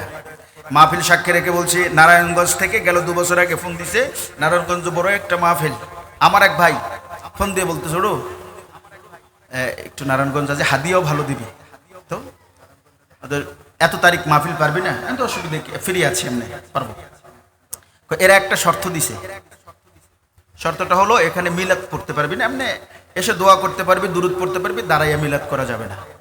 তো মিলাদটা তো ফরজ না, না করলে গুনাহ হবে এমনও না, কিন্তু আমার অন্তর বলছে সারা জীবন মাহফিল করলাম, দোয়া করলাম, আগে আমার নবীকে সালাম দিলাম, এই সামান্য টাকার জন্য আমি আমার স্থান থেকে সরে যাব? আমি বলছি ভাই মাফ করবেন, সম্মেলন যত বড়ই হোক আর পরিচিতি ওখান থেকে গেলে যতই পাওয়া যাক, ওই পরিচিতির দরকার নাই। কামলিওয়ালা নবীর কাছে যদি একজন গোলাম হিসেবে পড়ে থাকতে পারি, সেটাই আমার জন্য দুনিয়া আখেরাতে নাজাতের সবচেয়ে বড় ওসিলা। কথা ঠিক কিনা? তো যেতে পারতাম, কিন্তু আমরা সুন্নিরা কোনো দোয়া করার আগে যদি নবীকে সালাম দিতে না পারি, আমাদের মনে হয় যেন দোয়াটাই পূর্ণ হচ্ছে না, কেমন যেন অপূর্ণ থেকে যায়। বিয়ার সময় যদি নবীকে দাঁড়িয়ে একটু সালাম দিতে না পারি, মনে হয় যে আমার আগ দেওয়াটাই সুন্দর হয় নাই, কেমন যেন অসৌন্দর্য রয়ে যায়। কেন? আমরা মদিনাওয়ালাকে ভালোবাসি, ওরা বলে নবী তো মদিনায়, তুমি চট্টগ্রাম বাংলাদেশে, তো নবী ওখানে তোমার সালাম শুনিনি এখানে, আর তোমরা বলে ইয়া হরফে নেদা, এটা করিবের জন্য, বইদের জন্য না। আমি বলছি পাগলা, তোর এই সমস্ত কথার কোনো দরকার নাই। এ কথা জানেন কে? আল্লাহ জানেন। এই সমস্ত নাফরমানরা দুনিয়ার মধ্যে থাকবে, এরপরে এই ফতোয়া দিবে, এজন্য আল্লাহ আগেই সেই ফতোয়ার জবাব দিয়ে দিয়েছেন। সুবহানাল্লাহ। আমরা নবীকে সালাম দিই আমাদের অন্তরের মধ্যে। এক মুহতামিম বলছে যে নবীকে সালাম দিলে নবী হাজার নাজার, নবী সব দেখছে শুনছি, এগুলো আকীদা পোষণ করা কুফরি। আমি বলছি তুমি কি কোরআনের আকীদা পোষণ করা কুফরি বলো? আরে মিয়া, আল্লাহ তো কোরআনে বলছে আন-নাবিয়্যু আউলা বিল মুমিনিনা মিন আনফুসিহিম। সুবহানাল্লাহ। সূরা আহজাব, সূরা আহজাব আল্লাহ তাআলা বলছেন আন-নাবিয়্যু আউলা বিল মুমিনিনা মিন আনফুসিহিম। আল্লাহ বলছেন নবী মুমিনদের জীবনের থেকেও নিকটে। সুবহানাল্লাহ। নবী বেঈমানের, মুনাফিকের, ইয়াজিদের, ইমানদারের, নবী ইমানদারের জীবনের থেকেও, জোরে বলেন না, জীবনের থেকেও। তো জীবনটা হড়ে পরন্ত এডে না। আমরা বলি বাম দুধের 4 আঙ্গুল নিচে, বাম দুধের 4 আঙ্গুল নিচে, এটা কলব, এটাই পড়ান। রাসূলকে প্রশ্ন করা হলো যে রূহ কি? আমার আল্লাহ বলছেন হাবিব ইয়াসআলুনাকা আনির রূহ কুলির রূহি আমরি রাব্বি। আপনি বলেন রূহ সম্পর্কে প্রশ্ন করলে আপনি বলে দেন রূহ হলো এটা আমার আল্লাহর একটা হুকুম। সুবহানাল্লাহ। তো আল্লাহ বলছেন তোমার মুমিনের জীবনের থেকেও নবী কাছে। তো নবী যে কাছে, এটা তো আমাদের কথা না, আমাদের জীবনের থেকেও নবী কাছে। এই ফতোয়া তো আমরা দেই নাই, এই সিদ্ধান্ত কার? এই ফতোয়া কে দিছে? তো তোমরা বলো মদিনায় নবী, আমরাও বলি মদিনায় যেমন নবী আছে, এই আমরা এখন যেখানে আছি এটাও দেখার নবীর ক্ষমতা আছে। যদি এটা না হয়, আমরা যখন মরে যাব, মরে যাওয়ার পরে কবরে যাব, কবরে যাওয়ার পরে মুনকার নাকির এসে যখন বলবে, বুখারীর বর্ণনায় তো একটা সোয়ালের কথা, তিরমিজির এবং অন্যান্য হাদিসের বর্ণনায় 3টা প্রশ্নের কথা আছে, কিন্তু বুখারীর বর্ণনায় শুধু একটা সোয়ালের কথা আছে। সেটা কি? বলে কবর যখন তোমাকে কবরে রাখা হবে, তখন তোমার সঙ্গী সাথীরা যখন হেঁটে আসবে, সে আওয়াজটা পর্যন্ত কবরবাসী শুনতে পাবে। 41 41 কদম হাঁটার পরে কবরবাসীকে জাগাইয়া, এটা হচ্ছে বুখারীর বর্ণনা এসেছে, কবরবাসীকে জাগাইয়া ফেরেশতা একটা প্রশ্ন করবে, কি মা কুনতা তাকুলু ফি হক্কি হাযার রাজুল, জোরে কোন সুবহানাল্লাহ। আমার নবীকে মান রব্বুকা ওয়া মা দীনুকা, এটা বুখারীর বর্ণনা না। বুখারীর বর্ণনা হচ্ছে একটাই প্রশ্ন। কয়টা? বুখারীতে একটা, অন্য হাদিসে তিনটার সওয়ালের কথা বলা হয়েছে, বুখারীতে একটাই, মা কুনতা তাকুলু ফি হক্কি হাযার রাজুল, তোমার সামনে যে নূরানি মানুষটা দেখতেছো, ইশারাতুন নবী, আমার নবীর দিকে ইশারা করা বলা হবে, এই যে তোমার সামনে যিনি দাঁড়িয়ে আছে তার সম্পর্কে তুমি দুনিয়ায় কি বলতে? মা কুনতা তাকুলু, এটা হয়ে এসো, দেখবে কি হয়ে এসো। আমাদের তো জবাব আছে, জিসকা কোই সানি নেহি वो नबी हमारा है, जिसका कोई सानी नहीं वो नबी हमारा है। আর তোরা কি কবি? ইবো তো আর ডললে মানুষের পোড়া কপাল। আল্লাহ বাতিলদের সব রকমের ধোঁকা থেকে মুসলিম মিল্লাতকে আল্লাহ হেফাজত করুন। আমার বন্ধুরা, আমার ভাইরা, যে কথা বলতেছিলাম, আমার নবী বলেন মুনাফিকরা কোনদিন আমাদেরকে ভালোবাসবে না, আর ইমানদাররা কোনদিন আমাদের কলিজার থেকে ফেলবে না। আমরা নবীকে সালাম দিই, আমরা মনে করি এটা আমাদের ঈমান, এটা আমাদের বিশ্বাস। আমরা যদিও নবীকে দেখি না, পৃথিবীর যে কোনো প্রান্তে নবী যেতে পারে, নবী আমার নবী সবকিছু দেখতে পারে। এমনকি আমাদের যত আমল আছে, আমাদের কার ঈমান কতটুকু সেইটা জানার ক্ষমতাও আমার কামলিওয়ালা নবীর আছে, সুবহানাল্লাহ। তো যে কথা বলতেছিলাম, বুখারীর বর্ণনা এসেছে, আমার নবীর সম্পর্কে শুধু একটা কথা বলা হবে, তোমরা দুনিয়ায় কি বলতে।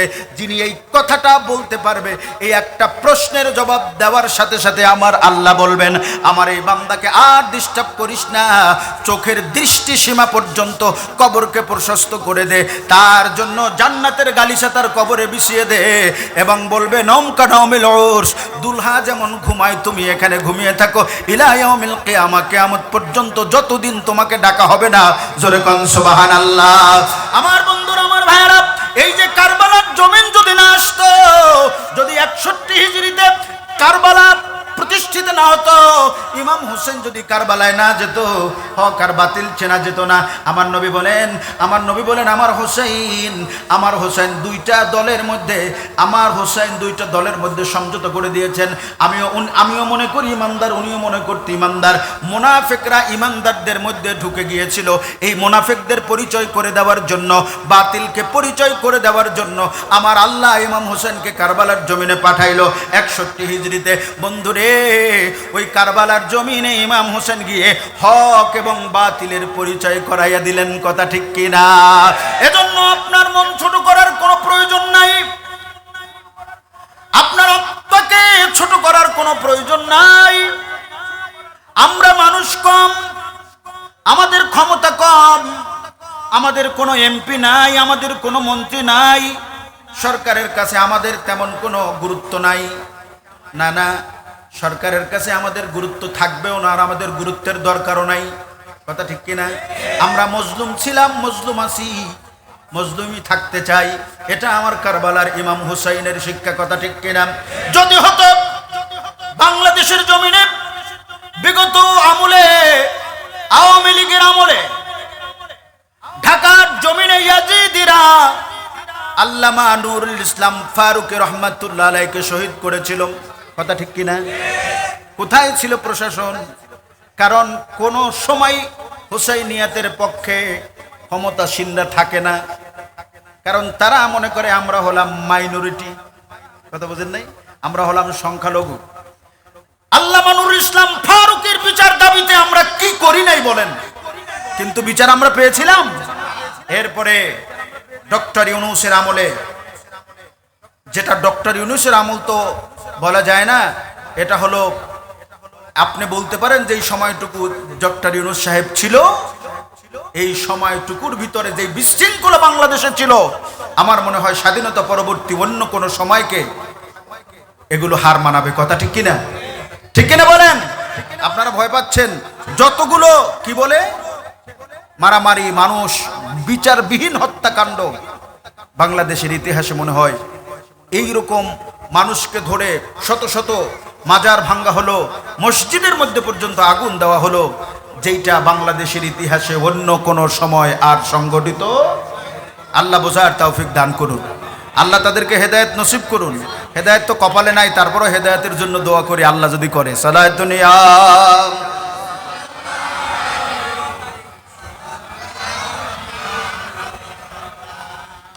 দো জাহানে কি যে হবে আমার পরিচয়, দো জাহানে কি যে হবে আমার পরিচয়, নূর নবীজির গোলাম ছাড়া অন্য কিছু নয়, নূর নবীজির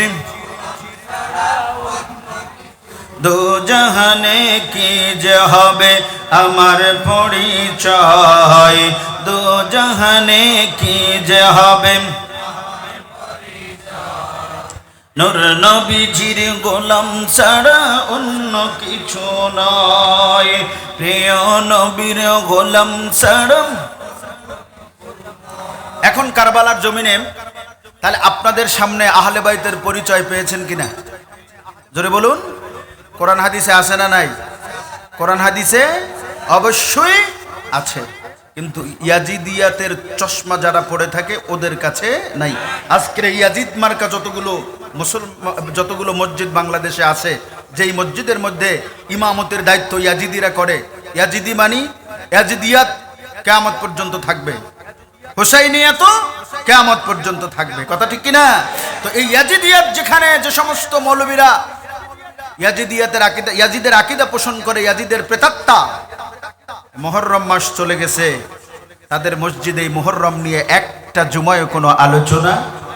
হ্যাঁ, তারা একদিন করে, তারা বলে যে ইমাম হুসাইনের শহীদের কারণে 10ই মুহররমের মর্যাদা না, 10ই মুহররমের মর্যাদা হইছে আইয়ুব আলাইহিস সালামকে আল্লাহ রোগ মুক্তি দেওয়ার জন্য, 10ই মুহররমের মর্যাদা হইছে ইব্রাহিম নবীকে আল্লাহ তাআলা নমরুদের আগুন থেকে বাঁচানোর জন্য, ইত্যাদি ইত্যাদি অনেক কিছু তারা বলে। এগুলো আমরাও বলি না? আমরাও তো বলি, কিন্তু পাশাপাশি ইমাম হুসাইনের সেই যে ত্যাগ ইসলামের জন্য, সেই যে মহান আদর্শ আমাদের কাছে রেখে গেছেন, সেই কথাটা তারা কোনোদিন বলতে পারে নাই এবং কোনোদিন বলতে পারবেও না। কেন পারবে না? সেই জুলুমবাজ ইয়াজিদের পক্ষে তারা, এবং আপনি দেখবেন কোনো না কোনো রেস্তায় তারা ও ইয়াজিদিয়াতের রক্তধারা তাদের মধ্যে প্রবাহিত আছে, যার কারণে ইয়াজিদের বিরুদ্ধে তারা কখনো কথা বলতে পারে না। বললে তাদের জবান বেজে যায়। যত গৌস বলেন, কুতুব বলেন, এখন পর্যন্ত কোনো গৌস, কোনো কুতুব, কোনো ইতিহাসবিদ, কোনো মুস্তাহিদ ইমাম শাফি বলেন, ইমাম আবু হানিফা বলেন, ইমাম শাফি, ইমাম মালিক, এরকম করে যত ইমাম আছে, তরিকতের ইমাম বলেন, মাযহাবের ইমাম বলেন, এখন পর্যন্ত কেউ বলতে পারে নাই যে ইয়াজিদ 5 ওয়াক্ত নামাজি ছিল, ইয়াজিদ শরাবখোর ছিল না, ইয়াজিদ জেনাকারী ছিল না, ইয়াজিদ রাসূলের শরীয়তের বিরুদ্ধে কাজ করে নাই, এই কথা কোনো একজন মুস্তাহিদ আলেম বলে নাই। কিন্তু আমাদের দেশের নামধারী তথাকথিত অনেক ইয়াজিদের সন্তানরা এখন বাবার প্রশংসায় মেতে আছে, কথা ঠিক কিনা? আমরা এটা দ্বারা সুবিধা হয়েছে, কারণ ইয়াজিদ ইয়াচ্ছে না, আমাদের জন্য এখন অনেকটা ক্লিয়ার হয়ে গেছে। আমার বন্ধুরা, আমার ভাইয়েরা, 61 হিজরি মুহররম মাসের 2 তারিখে কারবালা প্রান্তরে ইমাম হোসেন তাবু গাড়লেন। যখন হুর চতুর্দিক থেকে ঘিরে ফেললো, যেতে দিল না, ইমাম হোসেন তাবু গাড়লেন। তাবু গাড়ার পরে ওইখানে অবস্থান শুরু করলেন। ইবনে সাদের নেতৃত্বে 4000 বাহিনীর একটা বিশাল বাহিনী প্রথমে ইমাম হুসাইনের এখানে আনা হলো। বিভিন্নভাবে হযরত ইমাম হুসাইনের সাথে কথা বলা হলো। ইমাম হুসাইন দেখতে পেল এখন যেই পরিস্থিতি বিরাজ করতেছে, এই পরিস্থিতিতে ওরা কখনো আমাকে ছাড়বে। এইভাবে করে করে ইমাম হুসাইন তো মদিনা মুনাব্বারা থেকে একমাত্র কেবলমাত্র ইসলামকে বাঁচানোর জন্য, দিনকে বাঁচানোর জন্য, নবীর শরীয়তকে বাঁচানোর জন্য, কারণ একজন ফাসেক, ইয়াজিদ ছিল একজন জেনাকারী, ইয়াজিদ ছিল একজন বেনামাজি, ইয়াজিদ ছিল একজন শরাবখোর। এইরকম একজন পাপিষ্ঠের হাতে কখনো আওলাদে রাসূল বায়াত গ্রহণ করতে পারে? আরো জোরে বলুন, পারে? পারে না। এদিকে কুফা থেকে, কুফার বড় বড় লিডার যারা ছিল, ইমাম হোসেনকে চিঠি লিখতেছে, 1200 চিঠি পাঠানো। ও ইমাম হোসেন, আপনি আসেন, আমরা ইয়াজিদের হাতে বায়াত গ্রহণ করব না। ইয়াজিদ বড় বেনামাজি, ওর মতো ফাসিকের হাতে আমরা বায়াত করে আমাদের ইহকাল পরকাল হারাতে চাই না। হুজুর, আমাদের দৃষ্টিতে পৃথিবীর গোটা পৃথিবীর মধ্যে আপনার মতো বুজুর্গ, আপনার মতো উপযুক্ত এই খেলাফতের জন্য আপনার থেকে উপযুক্ত আর কেউ নাই। আমরা বড় ওদের আগ্রহে কুফাবাসী অপেক্ষা করছি, আপনি আসেন, আপনার হাতে বায়াত রাসূল গ্রহণ করে আমরা আমাদের ঈমানকে বাঁচাতে চাই, আমরা আমাদের ঈমানকে রক্ষা করতে চাই। জোরে কোন সুবহানাল্লাহ। 1200 চিঠি আসলো। এই 1200 চিঠি পাওয়ার পরে তো ইমাম হুসাইন কোন যুদ্ধের সরঞ্জাম নেয় নাই, একেবারে মামুলি ভাবে চলে গেল। অনেক বড় ইতিহাস, আমি সংক্ষেপে আপনাকে কারবালাটা তুলে ধরছি। ইমাম হুসাইন যখন হযরত হুর ইমাম হুসাইনকে পরিস্থিতি দেখার পরে বললেন, হুজুর, আমি যে পরিস্থিতি দেখতেছি, ইয়াজিদের করা নির্দেশ আপনার ব্যাপারে আমি বুঝতে পারছি খারাপ কিছু ঘটবে। আমি আপনাকে অনুরোধ করি, আপনি রাতের আধারে এখান থেকে কোথায় দূরে চলে যান, আমি ইয়াজিদের সাথে যা করার, জিয়াদের সাথে যা করার আমি করব, আপনি চলে যান। ইমাম হুসাইন রাতের আধারে রওনা করে দিল। সারা রাত পথ চলল। সকাল বেলা যখন হলো, দেখা গেল যেখান থেকে রওনা করেছিল আবার সেই প্রান্তেই তিনি ঘুরে ফিরে এসেছেন। জোরে কোন সুবহানাল্লাহ। ইমাম হুসাইন চোখের পানি ছেড়ে একজনকে জিজ্ঞেস করলো, ভাই, আমি সারা রাত হাঁটলাম, হাঁটতে হাঁটতে আবার এই জায়গায় উপস্থিত হলাম, তুমি বলো আমাকে এই জায়গাটার নাম কি একটু বলো। বলে এই জায়গাটার নাম হলো কারবালা। ইমাম হুসাইন সঙ্গী সাথীদেরকে ডাকলেন, তোমরা আর পেরেশানি করো না, এইখানে আমি হুসাইনের সমাধি হবে, আমি হুসাইনকে এই জায়গায় শহীদ করা হবে। কারণ আমার নবী কামলিওয়ালা বলেছেন, ইমাম হুসেন রে, তোমাকে যেই জায়গায় শহীদ করা হবে ওই জায়গাটার নাম হবে কারবালা। ও না না, তোমাকে যেই জায়গায় শহীদ করা হবে হুসাইন, ওই জায়গাটার নাম হলো কারবালা। এই কারবালায় আমি আমার মঞ্জিলে মকসুদে পৌঁছে গেছি, এসে গেছি। এখন এখানে তাবু খাটাবো। ওখানে তাবু খাটতে যাবেন। ইমাম হুসাইন যখন গাছের ডাল আনতে যাবেন, ওখান থেকে রক্ত প্রবাহিত হচ্ছে। যখন গারবেন রক্ত প্রবাহিত হচ্ছে, তিনি বুঝে গেছেন আমার মঞ্জিলে মকসুদ এটাই। আমার নানাজান বলেছিলেন, হযরতে ইমাম হোসেন বলছিলেন, নানা, যে কারবালায় আমি শহীদ হব আপনি বলে দিলেন, সেখানের কিছু নিদর্শন বলেন। আমার নবী বলছিলেন, হোসেন রে, যখন তুমি গাঁটতে যাইবে সেখানেও রক্ত দেখবে, যখন গাছের ডাল ছিঁড়তে যাবে সেখানেও তাজা তাজা রক্ত তুমি দেখতে বাবা। হযরত ইমাম হোসেন বলেন, আমি বুঝতে পারলাম আমার মঞ্জিলে মকসুদের মধ্যে আমি পৌঁছে গেছি। আমি সেখানে তাবু খাটলাম। ইয়াজিদ বাহিনী চতুর্দিক থেকে আমাকে ঘেরাও করে ফেললো। 6 মুহররম ইয়াজিদের নেতৃত্বে, ইয়াজিদের নির্দেশে, ইবনে জিয়াদের নেতৃত্বে সাদ সমস্ত ফোরাত নদীর চতুর্পার্শ্বে বাহিনী লিলিয়ে দিল, বাহিনী নামিয়ে দিল। খবরদার, আমরা তোমাদেরকে একটা নির্দেশ দিচ্ছি, সেটা হলো এই ফোরাত নদীর পানি সবাই খেতে পারবে, পশু খেতে পারবে, পাখি খেতে পারবে, বেঈমান খেতে পারবে, কাফের খেতে পারবে।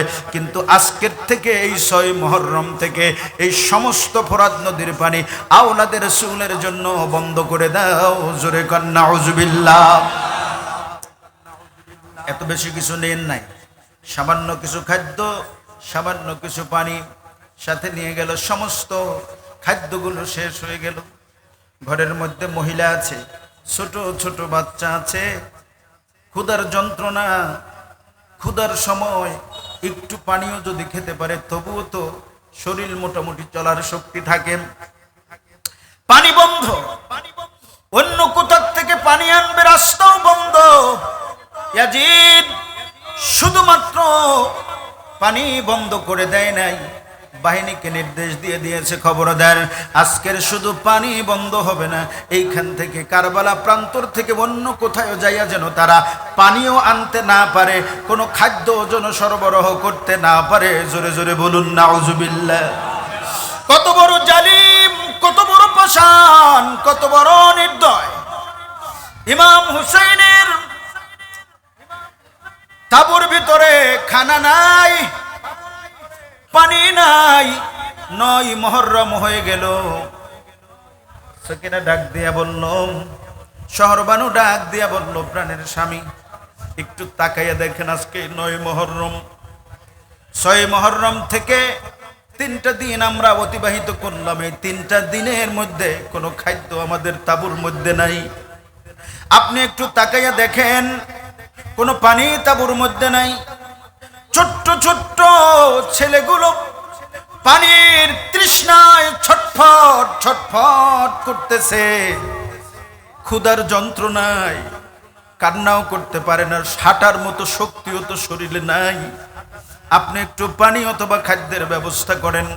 ইমাম হোসেন চক্ষু মুবারকের পানি মুবারক ছেড়ে ডাক দিল, শহরবানু রে, হয়তো দুনিয়ার খাদ্য আমাদের নসিবে আর হবে না, একটু অপেক্ষা করো, হয়তো আগামীকালই হাউজে কাউসারের পানি পিলানের সুযোগ হয়ে যাবে। সুবহানাল্লাহ।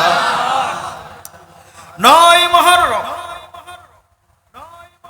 ইমাম হোসেন যখন দেখলেন ইয়াজিদের আক্রমণ করবে, ডাক দিলেন, আজকের একটা রাত আমরা আহলে বাইতে রাসূলকে সুযোগ দাও, আমরা একটু নামাজ, কোরআন তেলাওয়াত, ইবাদত বন্দেগীর মাধ্যমে এই রাতটা কাটাতে চাই। তারা একটা রাতের অবকাশ দিল। ইমাম হোসেন তাঁবুর ভিতরে যাইয়া সমস্ত আহলে বাইতে রাসূলের সদস্য যারা ছিল, মা বোন যারা ছিল, তাদেরকে লক্ষ্য করে বলল, আমি হুসাইন তোমাদের জন্য জীবনের শেষ রাত্র হয়তো কথা বলতেছি, আর কোনোদিন রাত্রে কথা বলার সুযোগ তোমাদের সাথে হবে না। আমি আজকের তোমাদের অন্তিম কিছু উপদেশ দিই, আমি তোমাদেরকে অন্তিম কালে শেষ বেলায় একটা কথা বলি, যে কোনো বিপদ আপদের মধ্যে মনে রাখবা, তোমরা কিন্তু আওলাদে রাসূল। বিপদ সামনে আসবে, মুসিবত সামনে আসবে, অনেক বড় বিপদ সামনে আসবে। বুক চপড়াইয়ে কাঁদবা না, চুলগুলো ছিঁড়ে ছিঁড়ে কান্না করবা না, চিল্লিয়ে চিল্লিয়ে কান্না করবা না, যেন কান্নার আওয়াজগুলো বাহির থেকে মানুষ শুনতে পায়। যত বিপদ আসুক এইরকম জোরে জোরে কান্না করবা না, মাথার চুলগুলো ছিঁড়বা না, কাপড় চোপড় ছিঁড়বা না। মনে রাখবা তোমরা আওলাদে রাসূল, তোমাদের গলার আওয়াজেরও পর্দা আছে। এইভাবে বুঝতে সবাই আজ রাত্রটা কোরআন তেলাওয়াত আর রবের সেজদার মধ্যে কাটাইয়া দাও। হয়তো বা রাত্রে মাওলাকে সেজদা দেওয়ার সুযোগ আমাদের জীবনে আর হবে না। ইমাম হুসাইন সবাইকে উপদেশ দিয়ে সারা রাত চোখের মধ্যে ঘুম নাই, কোরআন তেলাওয়াত করে কতক্ষণ, নামাজ পড়ে কতক্ষণ, এভাবে করে করে গভীর রাত হয়ে গেল। ইমাম হোসেন গভীর রাতের ভিতরে ইমাম হুসাইনের চোখের মধ্যে একটু করে লেগে এসেছে, একটু ঘুম এসেছে ইমাম হুসাইনের চোখে। ঘুমের মধ্যে দেখে আমার কামলিওয়ালা নূর নবীজি ইমাম হুসাইনের কাছে এসেছেন। ডাক দিল, নানা, আজকের তোমার বড় কষ্ট হয়, তোমার সন্তানগুলো পানির জন্য ছটফট করে, তোমার বড় তৃষ্ণা পানির জন্য, তোমার কলিজাটাও ছটফট করে। নানা, আর বেশিক্ষণ নাই, সকাল হতে দেরি হবে, আমার সাথে তোমার দেখা হয়ে যাবে। তুমি দেখো, আমি তোমার নানা এই হাউজে কাউসারের পানি হাতে নিয়া তুমি হুসাইনের জন্য দাঁড়িয়ে আছি। জোরে বলুন সুবহানাল্লাহ। আমার বন্ধুরা, আমার ভাইরা, ইমাম হোসেন বুঝে গেল, ইমাম হুসাইন বুঝে গেল আমার নানা যখন আমাকে বলছে আমি হাউজে কাউসারের পানি নিয়ে তোমার জন্য অপেক্ষা করতেছি। আমার জীবনের শেষ দিন হযরত ইমাম হুসাইন রাদিয়াল্লাহু তাআলা পরিবারের সমস্ত সদস্যদেরকে বললেন, তোমরা শেষবারের মতো ইমাম হোসেনকে দেখে নাও, আর দুনিয়ার জিন্দেগিতে তোমাদের সাথে দেখা হবে না। সবাইকে বুঝ দিলেন, সবাইকে সব রকমের উপদেশ দেওয়ার পরে ফজরের নামাজের পরে পৃথিবীর সব থেকে হৃদয় বিদারক ঘটনা, যেই ঘটনা জীবনে কোনো নবীর কোনো উম্মত তার আওলাদের সাথে করে নাই, সেই ঘটনায় কারবালার জমিনে ওই 22,000 ইয়াজিদিরা ইমানদার নামক মুনাফিকরা ইমাম হুসাইনের সাথে করেছিল। ইমাম হুসাইন 10 মুহররম এসে গেল, অনেক বড় লম্বা, আমি এদিকে যাব না, একজন একজন করে সবাই যাচ্ছে, তাজা তাজা প্রাণ যাচ্ছে আর জীবনটা দিয়ে দিচ্ছে সবাই, কিন্তু চোখের সামনে অবশেষে হযরতে কাশেম ইবনে হাসান রাদিয়াল্লাহু তাআলা আনহু, যিনি ছিল ইমাম হাসানের সন্তান, হযরত ইমাম হাসান যেদিন জহর খেয়ে শহীদ হয়ে যাবে, সেদিন ইমাম হোসেনকে কাছে ডেকেছিলেন, ভাই আমি এখন হয়তো চলে যাই, তোমার সাথে আর দেখা নাই, আপন বলতো তোমার কেউ নেই, আমরা 2টা ভাই ছিলাম, আমি রবের ডাকে সাড়া দিয়ে চলে যাচ্ছি। ও হুসাইন, আমি বিদায়ের বেলায় তোমাকে একটা অনুরোধ করে যাব, আমার এই ছেলে কাশেমকে তোমার হাতে তুলে দিলাম, আর আমি একটা অনুরোধ করব, আমার কাশেমের সাথে তোমার মেয়ে সকিনার বিয়েটা তুমি দিও, জোরে কোন সুবহানাল্লাহ।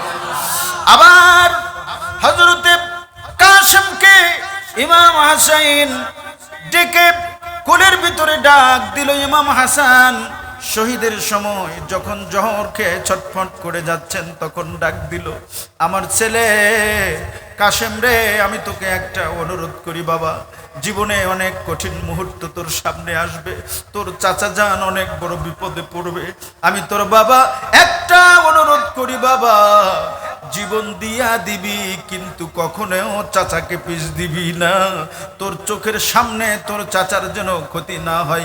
এই উপদেশ দিয়া ইমাম হোসেন দুনিয়ার থেকে বিদায় হলেন। হযরতে ইমাম হোসেন দেখলেন সবাই শেষ হয়ে গেল, এবার আর কারবালা প্রান্তরটা যে যায় সেই শেষ হয়ে যায়। এবার হযরতে কাশেম ইমাম হুসাইনের সামনে দাঁড়াইলেন, চাচা যান আপনি একটু আমাকে অনুমতি দেন, আমি এই মুনাফিকদের বিরুদ্ধে জিহাদ করে জীবনটা দিয়ে দিই। হুসাইন চক্ষু মোবারকের পানি ছেড়ে বলে, আমি এমন নির্দেশ কেমনে দিতে পারি, মাত্র 2 দিন হলো আমার কন্যার সাথে তোমার বাবার ওয়াদা রক্ষার্থে বিয়ে দিলাম, তুমি শুধুমাত্র আমার ভাতিজা নও, তোমার সাথে আমার সকিনার জীবন জড়িত, আমি কেমন করে দেখব আমার চোখের সামনে ছটফট ছটফট করতে করতে তুমি যাইবা, যাওয়ার পরে ছটফট করতে করতে জীবন দিবা, আমি তোমার চাচা হয়ে কেমনে দেখবো, জোরে কোন সুবহানাল্লাহ। নারায়ে তাকবীর, আল্লাহ, নারায়ে রিসালাত, নারায়ে গাউসিয়া, আহলান সাহলান, মারহাবান মারহাবা, প্রধান বক্তার আগমন, শুভেচ্ছার স্বাগতম, নারায়ে তাকবীর, নারায়ে রিসালাত, আহলান সাহলান, প্রধান বক্তার আগমন, শুভেচ্ছার স্বাগতম, নারায়ে তাকবীর, নারায়ে রিসালাত, আহলান সাহলান। আলহামদুলিল্লাহ আযজা ওয়া জাল, আমাদের খুশি মেরেছেন আজকের মাহফিলের সম্মানিত প্রধান বক্তা, ঢাকা মানিকগঞ্জ হাসনাবাদ হাউজিং জামে মসজিদের খতিবে মুকাররম, অনলবর্ষী বক্তা, বিশিষ্ট মিডিয়া ব্যক্তিত্ব হযরতুল হাজ আল্লামা মুফতি জহিরুল ইসলাম ফরিদি সাহেব মুতাজিল হুলালি। আমি মুহতারামকে মাহফিল পরিচালনা কমিটির পক্ষ থেকে আন্তরিক অভিনন্দন জানাচ্ছি। সে সাথে আমাদের আজকের মাহফিলের সম্মানিত বিশেষ বক্তা মুহতারাম মুআজ্জাজ মাওলানা আবু ইউসুফ তাহেরি সাহেব মুতাজিল হুলালিকে ওনার অসমাপ্ত বক্তব্য সমাপন করার জন্য অনুরোধ জানাচ্ছি।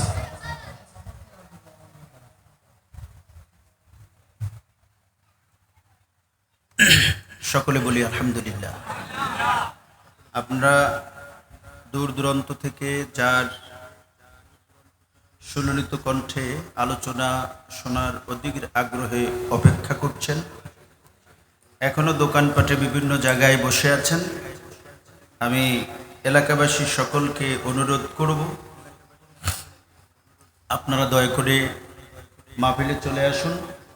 আমাদের প্রধান মেহমান আন্তর্জাতিক খ্যাতিসম্পন্ন আলোচক, বাংলাদেশে আলোড়ন সৃষ্টিকারী বক্তা আলহাজ আল্লামা মুফতি জহিরুল ইসলাম ফরিদি সাহেব আমাদের স্টেজে তাশরিফ এনেছেন। অল্প কিছুক্ষণের ভিতরে তিনি তার মূল্যবান তাকরির পেশ করবেন। আপনারা দেরি না করে দয়া করে মাহফিল স্টেজে এসে মাহফিলের সৌন্দর্য বৃদ্ধি করুন। সালাতুনিয়া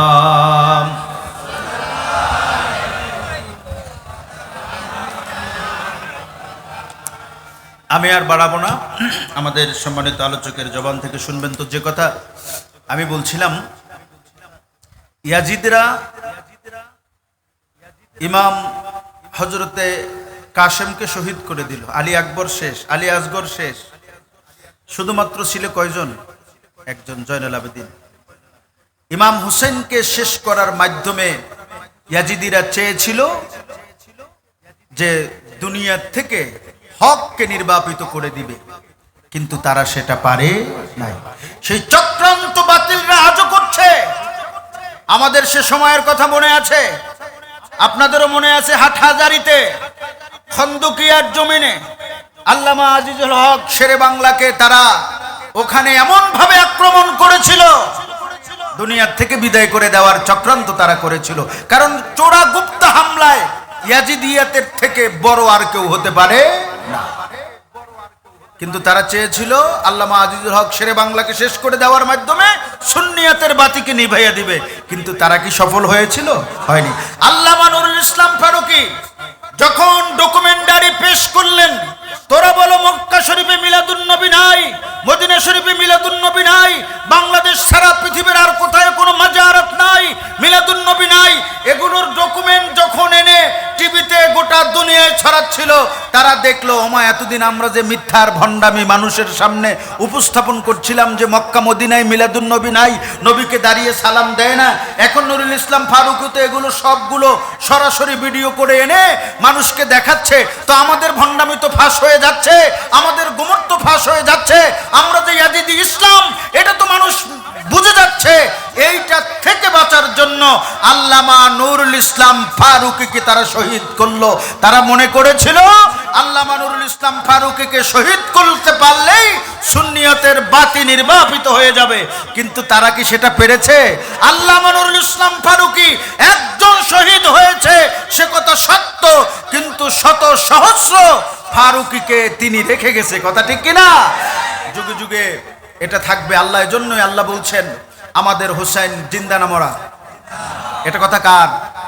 এজন্য আমি যে আয়াতে কারিমা বলছিলাম, আল্লাহ বলছেন ওয়ালা তাকুলু, তোমরা বলো না লিমান ইউকতালু ফি সাবিলিল্লাহি আমওয়াত বাল আহইয়া, তোমরা একথা যারা আমার রাস্তায় জীবন দেয় তাদেরকে তোমরা মৃত্যু বলো না, বরং তারা জীবিত। ওয়ালাকিন লা তাশউরুন, কিন্তু তোমরা সেটা বুঝতে পারো না। আল্লাহ তাআলা এই হুসাইনি কাফেলার মাহফিলকে কবুল করুক, আমিন। তো আমরা একটা গজলের মাধ্যমে শেষ করব, ইনশাআল্লাহ পড়বেন তো? ইমাম হোসেনকে তোমরা মারতে পারো নাই, জীবিত তিনি জিন্দায় আছে কোরআনেতে পাই। ইমাম হুসেনকে তোমরা মারতে পারো নাই, জিন্দা তিনি জীবিত তিনি কোরআনেতে পাই। তিনি দয়াল নবীজির কদমে আছে, তিনি দয়াল নবীজির কদমে আছে, আল্লাহ তাআলা তাহাকে রিজিক দিতাছে, আজি কারবালারি মাহফিল চলতাছে। আল্লাহ কবুল করুক, আমিন। আরো জোরে বলুন। আলহামদুলিল্লাহ, আসসালামু আলাইকুম ওয়া রাহমাতুল্লাহ।